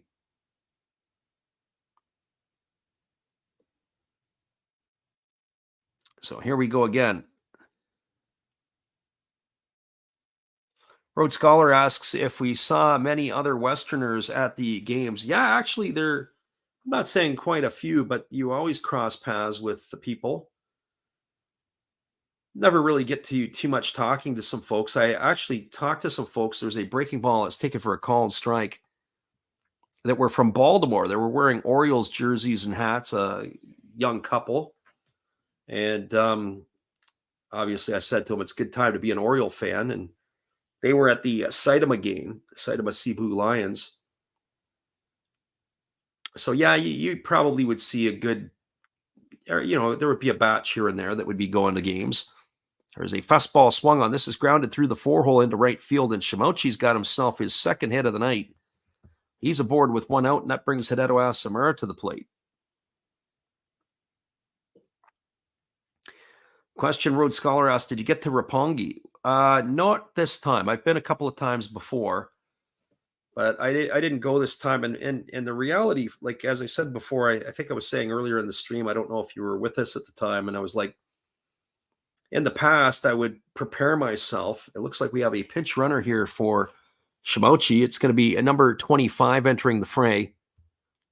And that is going to be, and it'll probably be a defensive, it's going to be Kaz Tanaka.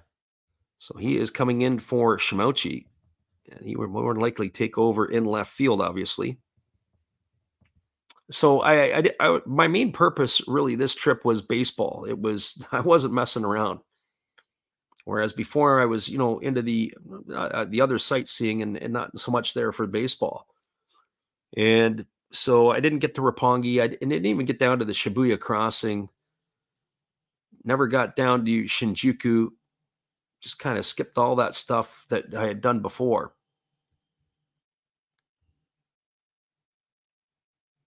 The Roppongi is an interesting place. There's a breaking ball swung on and missed. Count is 0-1. Sometimes I also, for me personally, when I'm out there and I get around and you just start walking, and I want to say walking aimlessly, but just enjoy walking into places to see different things. And Roppongi is pretty interesting. There's same thing there. Like you just walk down, I don't want to call it alleyways, but like back ways, and there's different stores and different places. Fastball was swung on and it's lifted into the seats, foul over on the first base side, and the count goes to 0-2 now on Asamura. I stayed all 3 times I've stayed in Asakusa. First 2 times I stayed at a hotel called the Hotel Hockey Club. And then it went back this time and they tore it down. The Almont group had bought it. It has become an Almont property. And so they tore the hotel down and they're rebuilding it, I guess, to what they wanted. It was a nice little property. It was a privately owned property. And I guess they decided to go something else. Our friend Road Scholar says the club's down the alleyways and massage parlors once the sun goes down, as they throw over to first base and diving back in time as the base runner. It's ball and 2 strike here to Asamura.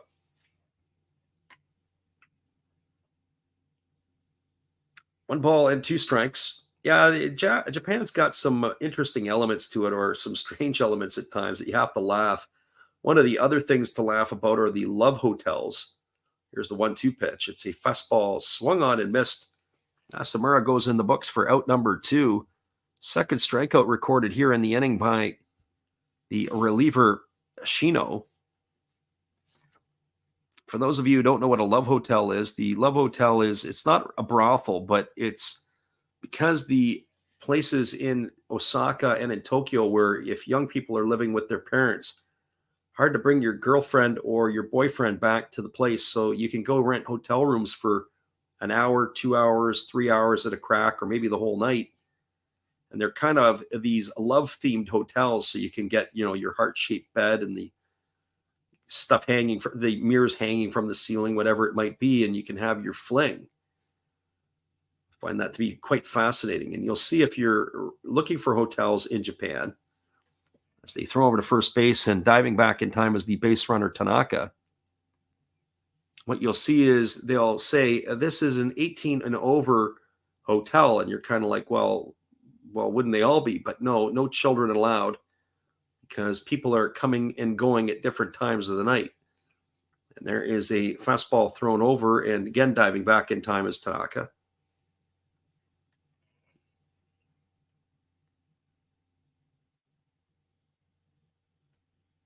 It was interesting. He said even the crows seemed to speak a different language. Their caws were not like the Western crow. Yeah, they're a little bit bigger too. They've got an interesting beak, and they seem to hop a little bit differently, as there's a breaking ball that misses, and the count is 1-0 to Hideki Okajima. Okajima tonight bats. He's 0 for 3. He has grounded out twice and struck out. I went to a park, Hoshida Park.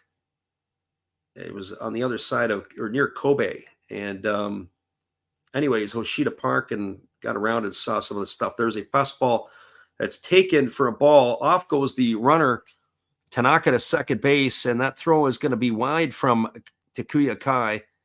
And Tanaka is going to steal himself a base. He's going to get in there safely. And that is going to run the count here to 2 balls and no strikes on Okajima.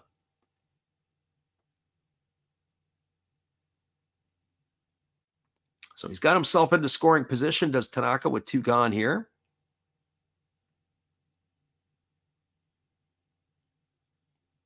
As the runner gets his lead over at second base. Ready to go back to the action again. Okajima here, 0 for 3 tonight, as we said, but he's got 2 balls and no strikes on him right now. Here comes the pitch from Shino. And it's a breaking ball swung on and grounded foul on the first base side. The count now goes to 2-1.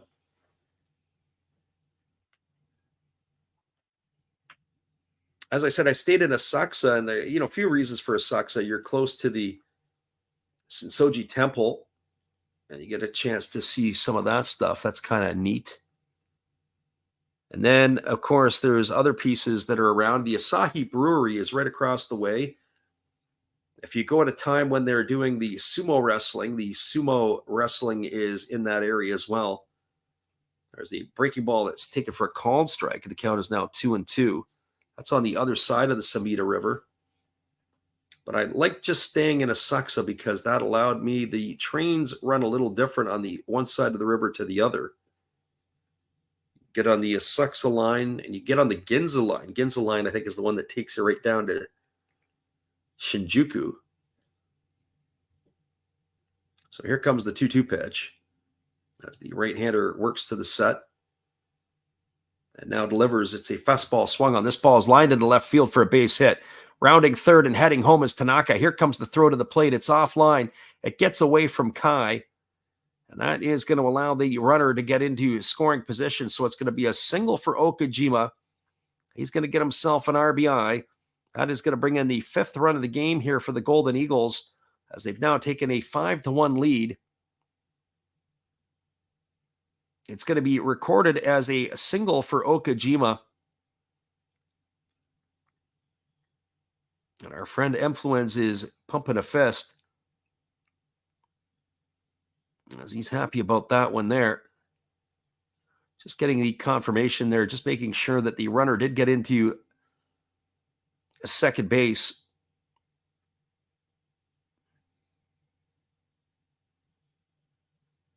Still a lot of time in this game. It is on the throw. Okajima did get into second, so a single and advanced on the throw.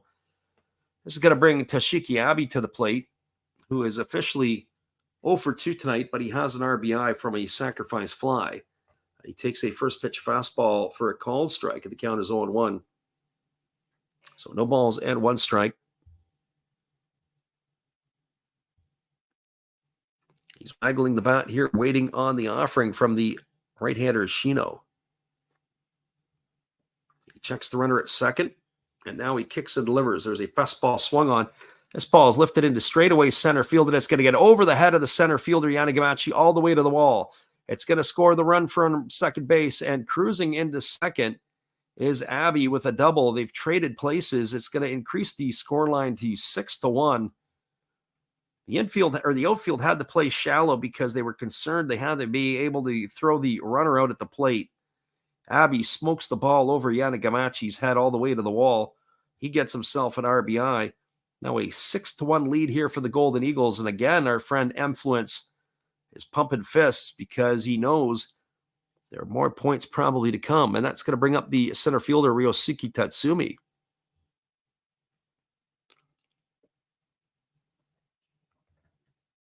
Some other notes that I'd made, and I have to go to my notepad on different things that, with regards to going to the games.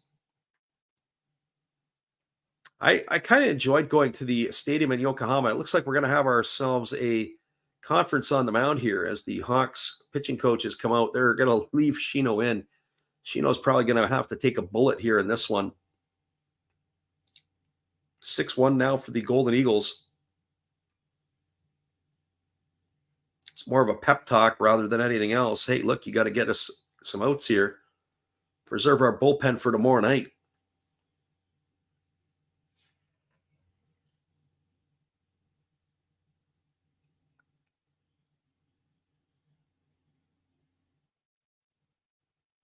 So I assume Road Scholar's asking, he always had his ride from NRT into Tokyo arranged for me.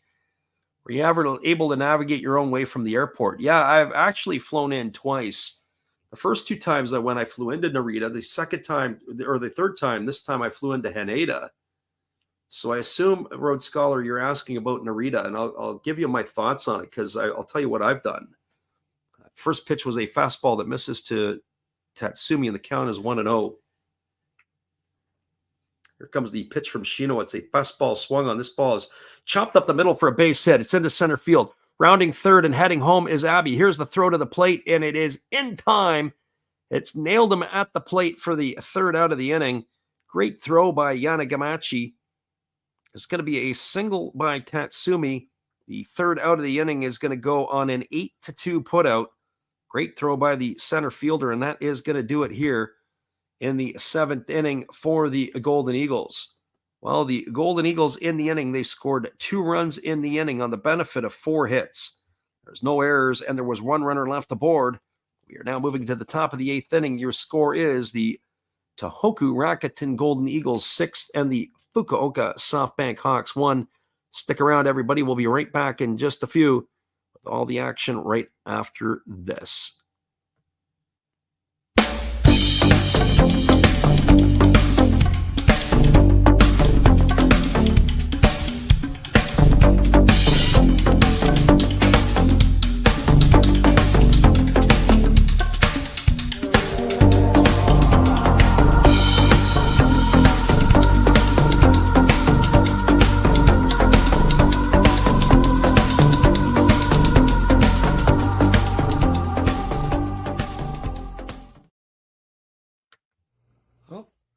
Hello? Oh, hey. Yep. I'm just sitting here listening to Freddie call another game here on YouTube. Oh, yeah, going really good. He's calling a great game, really exciting, lots of stuff going on. You're lucky it's commercial break right now. I got a second. Oh, yeah, of course I'm having a cold one. Oh, yeah, got plenty of videos coming up this week. You should stop in. Check them out. Leave a like, tell other people. But Freddie's coming back. I got to go catch the game. I will check in with you later. You have a good night, buddy. Bye. Welcome back, everybody. It's going to be a pitching change here. It's going to be Tomohiro and Raku coming into the game for the Tohoku Rakuten Golden Eagles, making his 51st appearance of the year.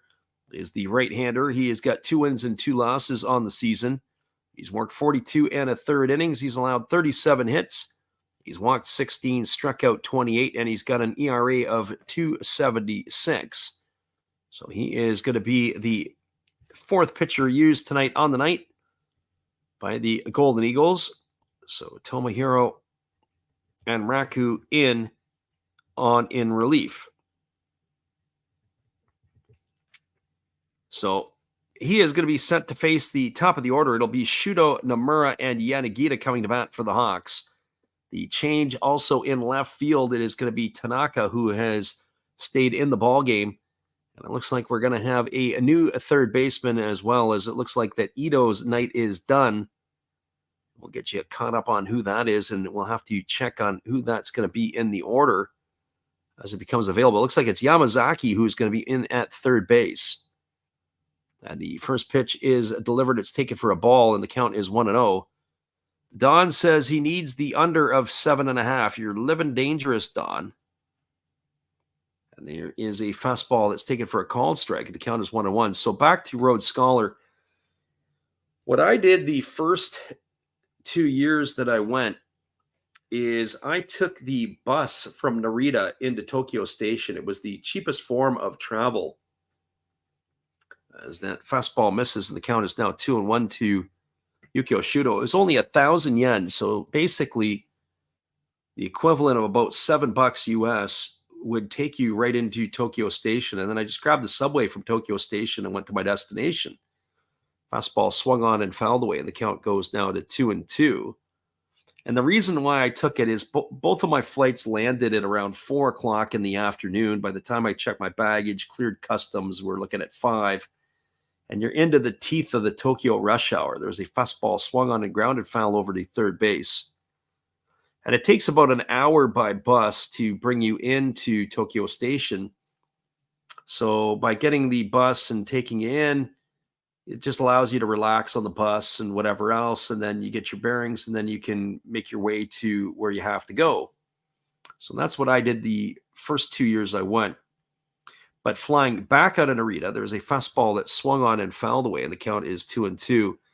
I didn't waste my time with the bus or a cab or anything like that. They have a train that will take you from Ueno Station to the airport. And that is a more expensive way, which is no big deal. I think it's what, 35 or 40 bucks or something like that, 30 bucks one way.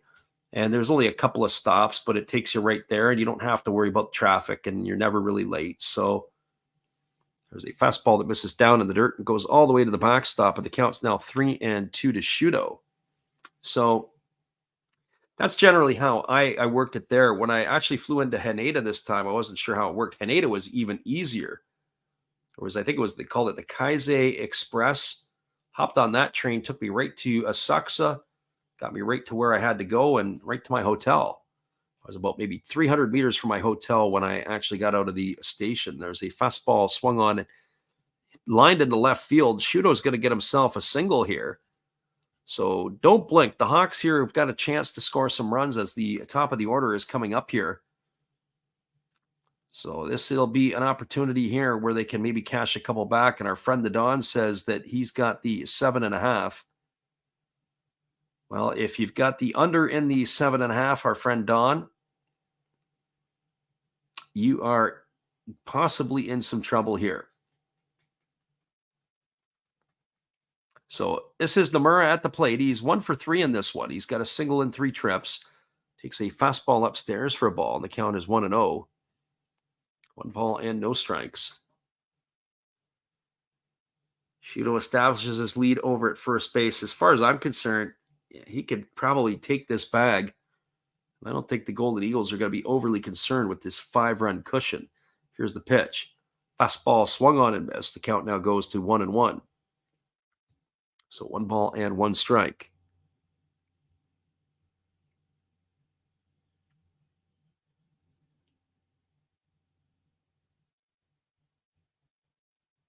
As we said, tomorrow night we'll be back on the airwaves again, but it is going to be the game with the Fukuoka SoftBank Hawks that we'll be looking at tomorrow. And they'll be playing the Chibolote Marines. That game is going to go off at the PayPay Dome. So hopefully you guys can join us for that one. Another middle of the night game, which we will be doing here pretty much till the end of the season. There's a breaking ball swung on. It is taken on 1 hop by the shortstop, Murray Biashi. He goes to second for 1, back to first, and it's going to be a double play. That's going to go in the books as a 6-4-3 variety. A little bit hard luck there for Nomura as he hit that ball hard as it was taken on 1 hop by the shortstop. But that's going to erase Shudo at second for the first out. Nomura on the back end for number 2.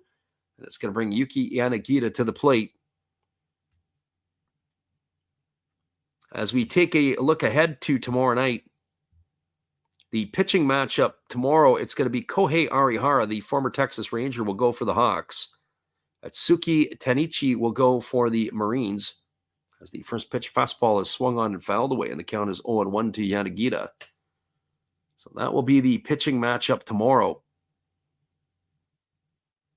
So hopefully you guys can be here with us for that one. Here comes the 0-1 offering as the right-hander kicks and delivers. There's a breaking ball that misses down, and the count now goes to 1-1.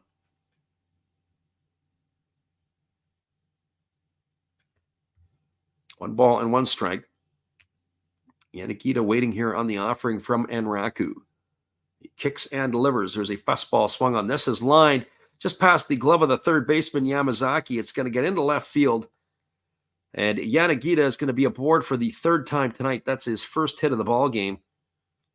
As he has had a couple of walks, and that's going to bring up the left fielder Kensuke Kondo.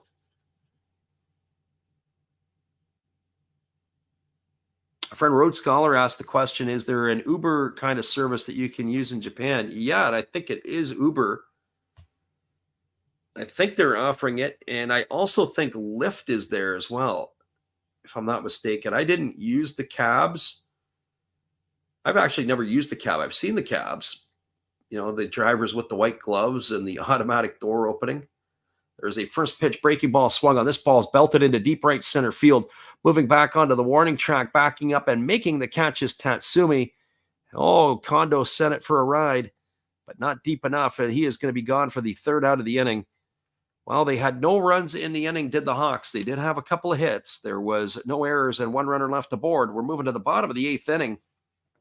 And your score here is the Tohoku Rakuten Golden Eagles 6 and the Fukuoka SoftBank Hawks 1.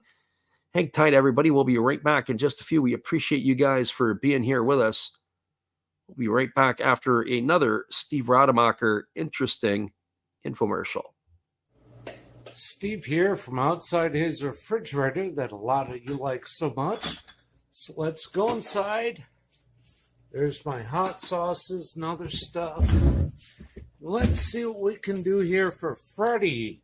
Awesome game, Freddie. Keep up the good work. We love the baseball. So why don't we rip open Garbage Pail Kids just for you and the listeners. Large Marge, she belongs in the fridge. Liberty Libby, well, she belongs down here on the beer. Apple Corey, hey, he's pretty cool. Put him on that beer up here. And Target Margaret.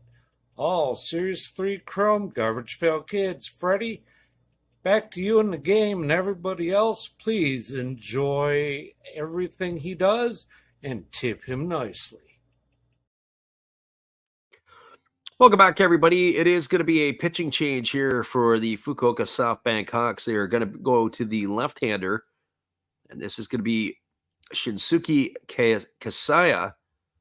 I hope I've said that correctly. He is coming in. The 7-year veteran is only making his 7th appearance of the year. He has worked 7 1/3 innings. He's allowed 6 hits. He has walked 6 and struck out 7. He's got an ERA of 1.23. So Shinsuke Kasaya on in relief. And he is going to be the 4th pitcher used tonight by the Hawks. So I'll just make our notes here to tie up our loose ends as he is completing his warm-up tosses. And Kasaya ready to go. I don't know if I've seen him pitch this year. He's got the always popular number 67. Usually is reserved for guys who are, what I would say, deep in the bullpens or buried in the bullpens, or yo-yo players who come up and down from AAA to the major leagues. Spring training type of number. Well, that's who is on in relief. And he is going to be facing the 8, 9, and 1 hitters in the order, as it is going to be Hikari Oda, then Hiroto Kobakata, and the top of the order in Murabayashi to come to bat. And the first pitch is a fastball that misses for a ball, and the count is 1-0. So 1 ball and no strikes as the left-hander delivers. There's a fastball that misses down and away, and the count goes to 2-0. So 2 balls and no strikes.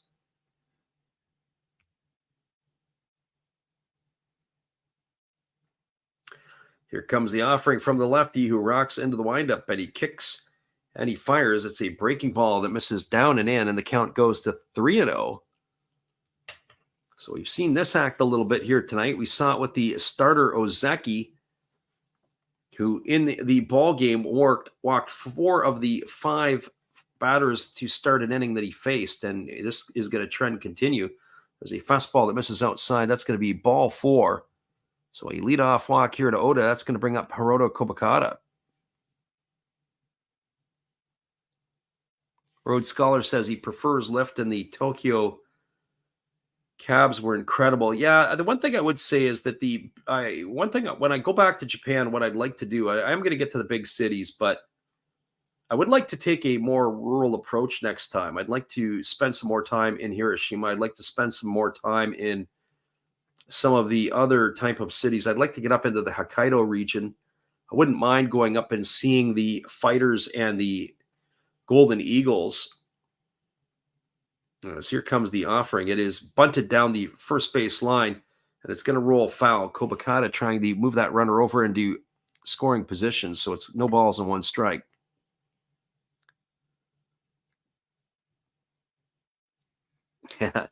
Road Scholar says the drivers took their job seriously. Beautiful, clean cabs. Absolutely. It's kind of like the London cabbies in England, where they have to take a test. They need to know where they're supposed to go, where they're supposed to drive. Kind of remember a number of years ago when I was in Costa Rica, where you could still see a country that a guy could clean your windows and pump gas for a living. There's a ball that's bunted down the first baseline. It's a good one. Fielded by the first baseman, Nomura, who throws it to the second baseman Shudo. That's going to be a sacrifice. It's going to go down 3-4 on the putout. Kopakata has gone for the first out of the inning. It advances Oda over to second. Our friend the Don, who's in here, says he needs the under 7.5. Well, a base hit here can ruin that for you, as it's going to bring Murray Biashi to the plate. Murray Biashi tonight has had himself a solid game. He is 1 for 3 tonight. He's also drawn a walk. He has stolen a base and driven in a run. So not bad incision into the top spot in the order by manager Ishii. And if this game closes out tonight the way it is right now, well, what's going to happen is it's going to cut the lead to half a game. Don says, how many outs? As there's a breaking ball that drops in for a called strike at the count is 0-1. There's one gone here on that sacrifice bunt. So Oda, the runner at second with Murray Biashi at the plate. So they're going to have a couple cracks to try to drive this run in. The outfield is shallow because they need to throw that runner out at the plate. Here comes the 0-1 pitch. As the lefty kicks and delivers, there's a fastball taken for a called strike. Murray Biashi didn't like that call. So no balls and 2 strikes here to the right-handed hitting shortstop.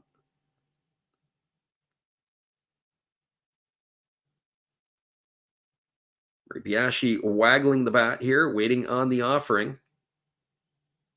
As the lefty looks over at the runner at second base, and now he's ready to go. Here comes the pitch.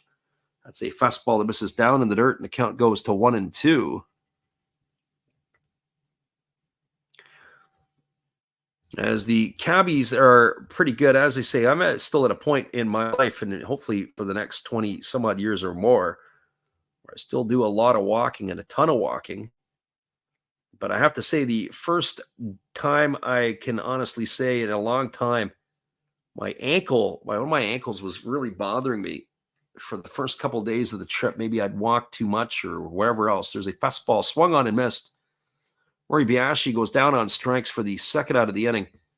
So I was talking to a buddy of mine back east, and we were chatting a little bit, and he says on his job, he wears a Fitbit or a tracker, and he says he tries to keep his steps between 25 and 30,000 steps a day on his job. He said if he goes more than 30,000 steps, he starts to feel it in the joints.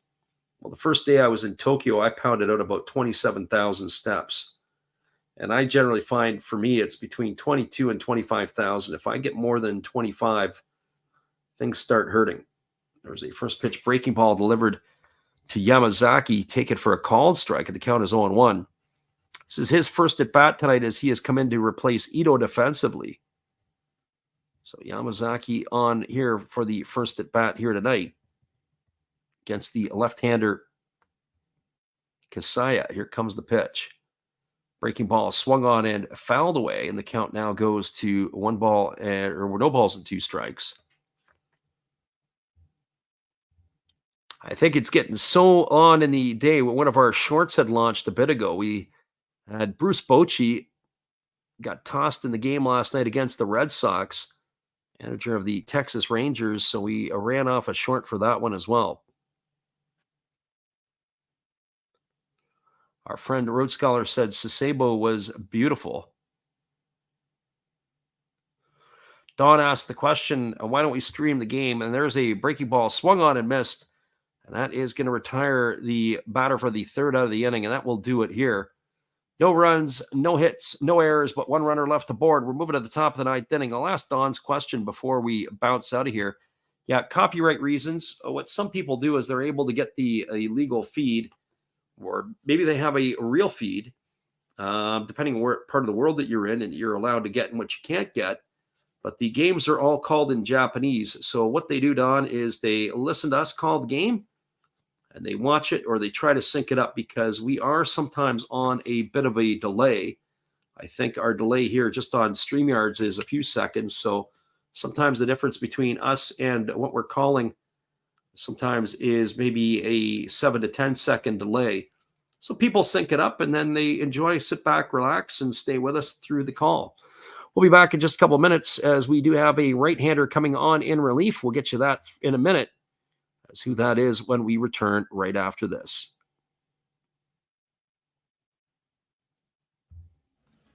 Thank you, Freddie. Appreciate your support and everybody out there. Steve again here, obviously, with the Milwaukee Brewers. Of course, we have Bernie Brewer on my favorite beverage of choice right there, along with a card of Bernie. Yay! Now, we got some special guests here. I'm not just talking about our Hall of Fame lineup. I must be in the front row. Hey, come on there, Robin. I got 3,000 hits. What do you have? Well, I was the all-time saves leader, and I got 1.5 feet on you. Okay, Raleigh, settle down, buddy. Now, none of this could be possible without Harvey's Wallbangers. There's Harvey. And who could forget the Fonz? Hey.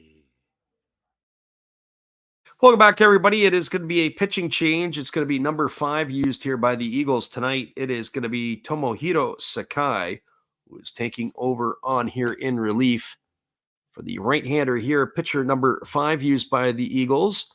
He's making his 42nd appearance. He's got 4 wins and 3 losses. He's worked 36 2/3 innings. He's allowed 30 hits.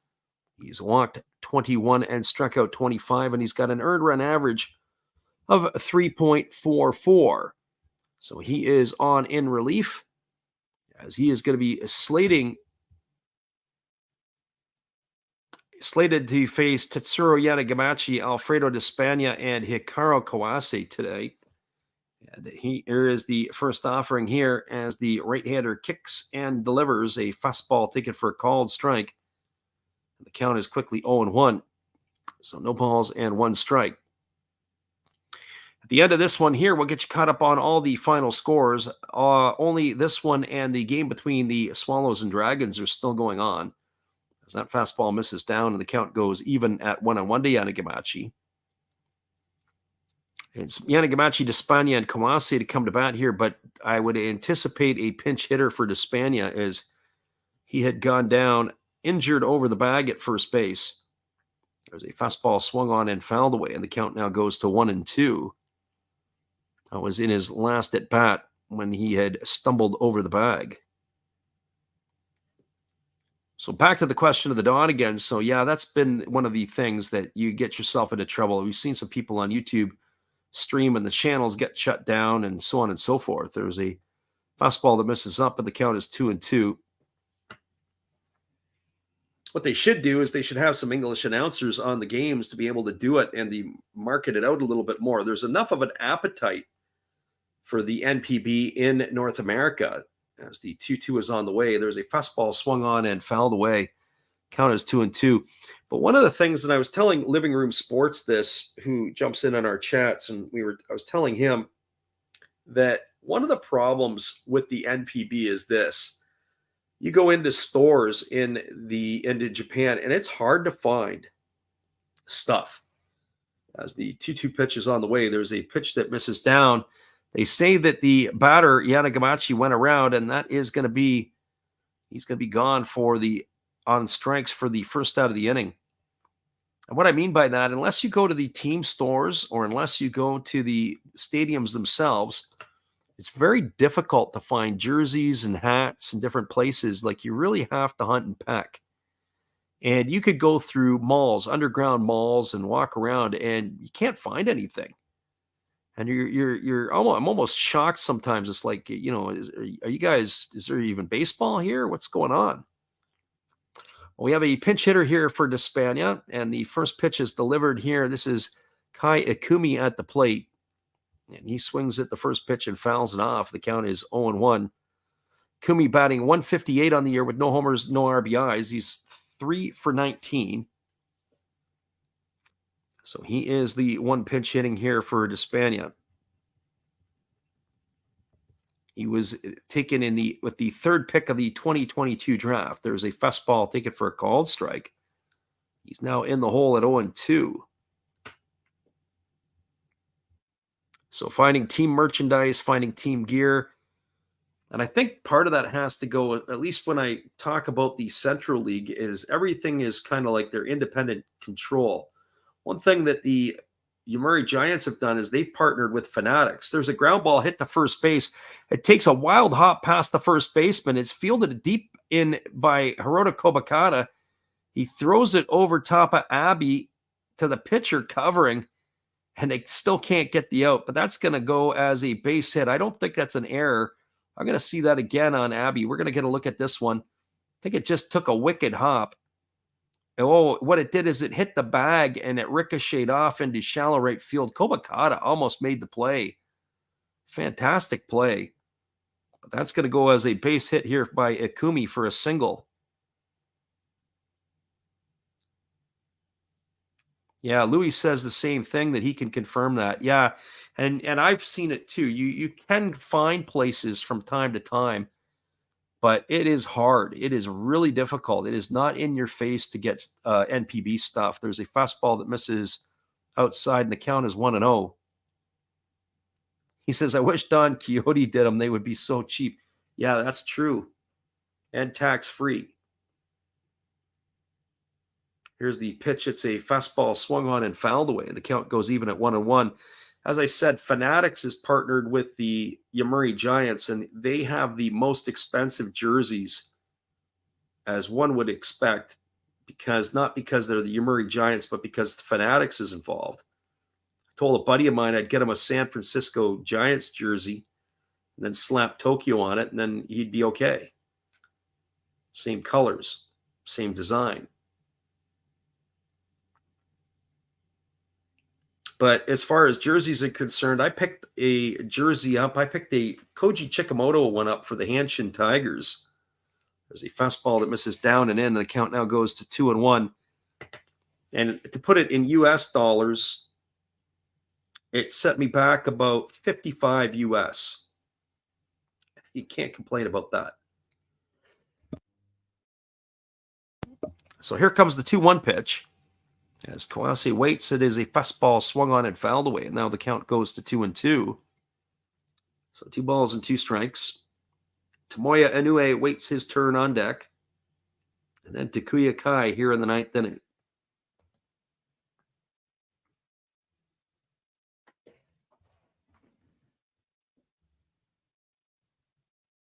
Yeah, our friend Louis says apparently the place where the Fanatic shop is Tokyo Dome. I used to do all the teams. Yeah, it's correct. When I went to the Tokyo Dome a few years ago, Tokyo used to have all the different stuff. There was a fastball swung on and missed, and Kawase has gone on strikes for the second out of the inning, and that is going to do it. I actually picked up my Hiroshima pencil case there. But they used to have everything for all the teams. Now you can't get anything other than the Yomiuri Giants.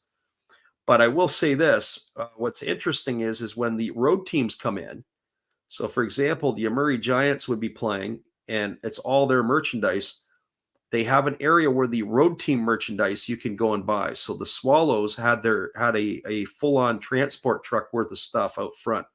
There's a fastball swung on. This ball is lifted into deep right field. This ball is going to be trouble. Back on the wall and making the catch is the right fielder. That is the right fielder, Okajima, and that is going to do it. This ball game is over. Oh boy, Inoue sent it a long distance. Our friend the Don, if you weren't sweating on that one, you should be, because that ball was taken right at the wall for the third out of the inning. And that is going to do it here for the Hawks in their half of the 9th inning. No runs, 1 hit, no errors, and one runner left aboard. Your final score is the Tohoku Rakuten Golden Eagles 6 and the Fukuoka SoftBank Hawks 1. Stick around, everybody. I'll be right back in just a moment. I'm going to wrap this one up. I'm going to give you all the scores from around the NPB, and then we'll call it a night. But I got a few more questions to answer in the chat as well, so hang tight, everybody. We'll be right back here in just a couple of moments.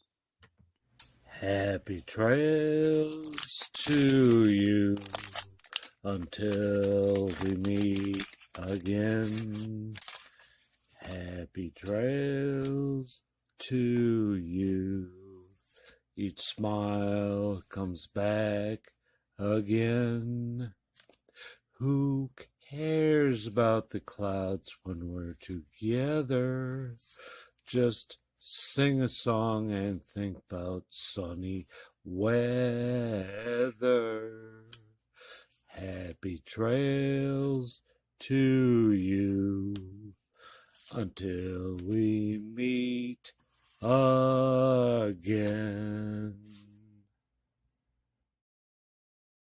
Welcome back, everybody. We appreciate you guys for jumping in here tonight. And we have Chris in here, popping in here as well. We thank you as well, Chris, Rhodes Scholar, Louis, Influence, Don, everybody, our friend Caesar, everybody who jumped in here tonight.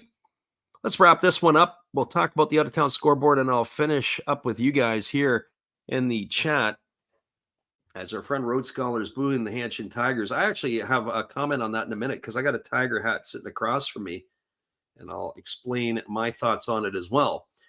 So the recap on this one here, the scoring opened up back in the fourth inning when the Tohoku Rakuten Golden Eagles had a walk to Hiroki Shimouchi. Then Hideno Asamura walked after Hideki Okajima grounded out. Toshiki Abe hit a sacrifice fly to bring in Shimouchi with the first run of the ball game. They went up 1-0. The Hawks answered back in the top of the fifth, a leadoff single by Kawase, then a single by Inoue that put runners at first and second.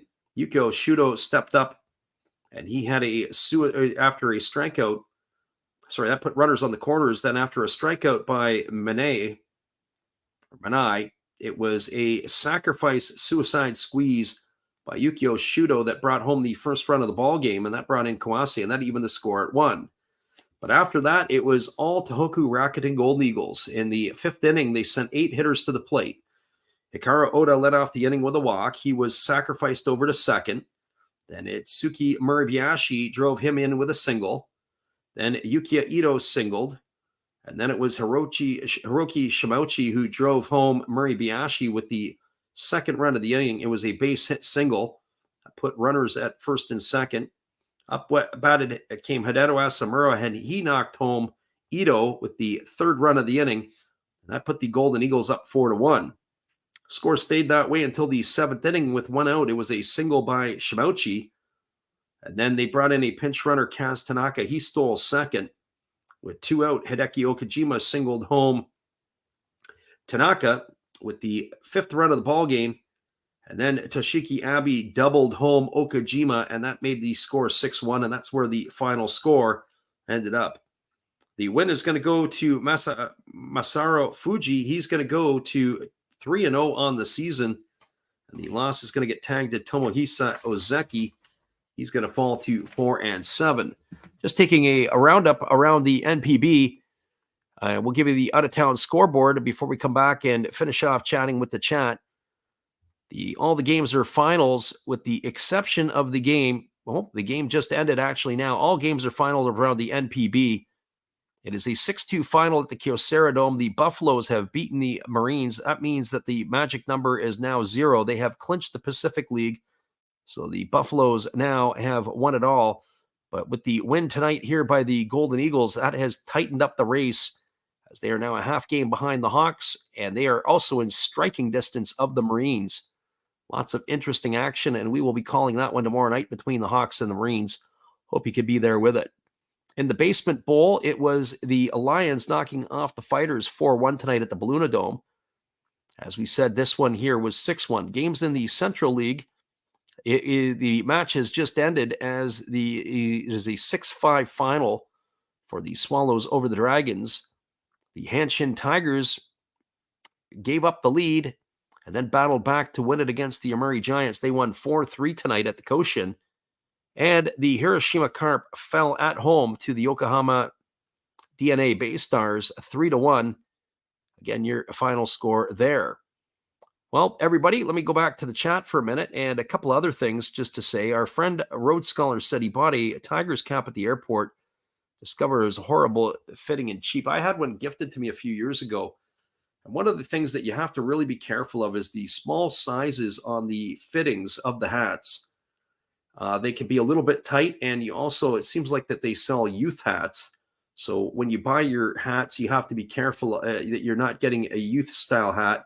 you want to get yourself a solid hat that's going to be a little bit bigger than most. That's item number one. Item number two is also certainly some of the merchandise that you can get. They got all kinds of stuff. It's pretty unique, and they're just as good as anything else. But I have the tiger hat that I have here. It's very difficult to be able to get on top of your head. Yeah, you might sell it on eBay. Mine's just for decor. It sits on the shelf in front of me. Friend Chris says it was interesting to hear about your trip to Japan. Had XE up to convert the prices from yens to dollars and to Great British pounds. Yeah, hopefully, Chris, that worked for you, because that kind of gives you an idea. I was looking at our dollar, and for those of you who are thinking about going, the American dollar and the Canadian dollar right now are pretty strong, and there is some seasonality to the exchange rates. So I may try to stick some more yen aside, and this isn't, you can go back and look at historical over the last little bit, but probably the good time to buy could be now, because our dollar is the strongest as it's been pretty much in this calendar year. But generally speaking, up until the end of October is a pretty good time to purchase yen before the yen starts to strengthen. But you normally can see the seasonality changes in the yen to the dollar, both the Canadian and the American. So if you're looking to make some of those purchases, I would say if you're bringing cash or want to buy some yen, somewhere between now and the end of October would be a good time to do a little bit of loading up. Our friend Rhodes Scholar says, I just don't like the Tigers because of Randy Bass. When they do right by him, I'll support Hanshin, but I'll never wear it. Well, Randy Bass was elected into the NPB Hall of Fame this past season. And when I was in Osaka, there was a lot of positive stuff about Randy Bass. Who they didn't like, that I come to find out, was former Boston Red Sox Mike Greenwell. Mike Greenwell was absolutely despised in Hanshin. I guess when he went over there to play with the Tigers, he had stunk it up and was definitely not one of the more popular import players. So when you talk about Mike Greenwell, people grind their teeth about that in Japan. But that is kind of the funny parts that you find when you're listening to people as you move along. But everybody, I think we're going to wrap it up tonight. It's 5:42 a.m. Pacific time. Time to get a little nap in before we get on with our day. I appreciate you guys all for jumping in here with us tonight. Again, we're going to be back on tomorrow. It's going to be Hawks tomorrow and the Marines. I call that one as it's going to go off from the PayPay Dome. It'll go off same time, 2 a.m. on the Pacific Coast, 5 a.m. Eastern. And if we just take a slight look ahead, as we said before, we're going to give you a Friday game in Japan, but unfortunately, because of other commitments, I'm not going to be able to call a game Friday night, which would end up being in the Saturday game in Japan. I just have some other commitments that are in the way, and unfortunately, that takes priority over this. But looking ahead, I probably will call the Golden Eagles and the Fighters. Don't really want to call the Fighters, but the reason for that is that is really, to me, the only game that is competitive, because the Golden Eagles are hunting for the playoff spot and position. So the Golden Eagles go off tomorrow. That game is slated to start off with cloud and turn to rain. We're going to do the game between the Hawks and the Marines at the PayPay Dome. That game is in a dome, so we know that's going to go off without a hitch. The game on the Friday game, Japan time, between Tohoku and the Nippon Ham Fighters, as I said, that game is going to be cloudy, so we expect to be able to make that call no problem. The Saturday game, unfortunately, we will be out on, but we will be back on the airwaves Saturday night for the Sunday games in Japan, and as it gets through these games here, we'll take a look to see which ones we are going to add to our schedule that would be the most effective and most competitive game. I have a feeling we may end up probably doing either the Bay Stars and the Giants that night, because that game is going off at 10 o'clock p.m. Pacific time, and that could be a very competitive game between DNA and the Giants. There are Monday games next week because they are making up games, and you can see that they hopscotch all around right now in the NPB. So we will take a look to see what Monday action we will prepare for you. But I have a feeling that one also might be DNA versus the Giants as well, because that'll be back-to-back nights. Anyways, everybody, I hope you guys have a great night. We appreciate you guys for being here. Once again, you've listened to another Last Raps Baseball YouTube channel production. Come on back and see us again later. We're going to do it all over again tomorrow night. Have a good one, guys. We'll see you again.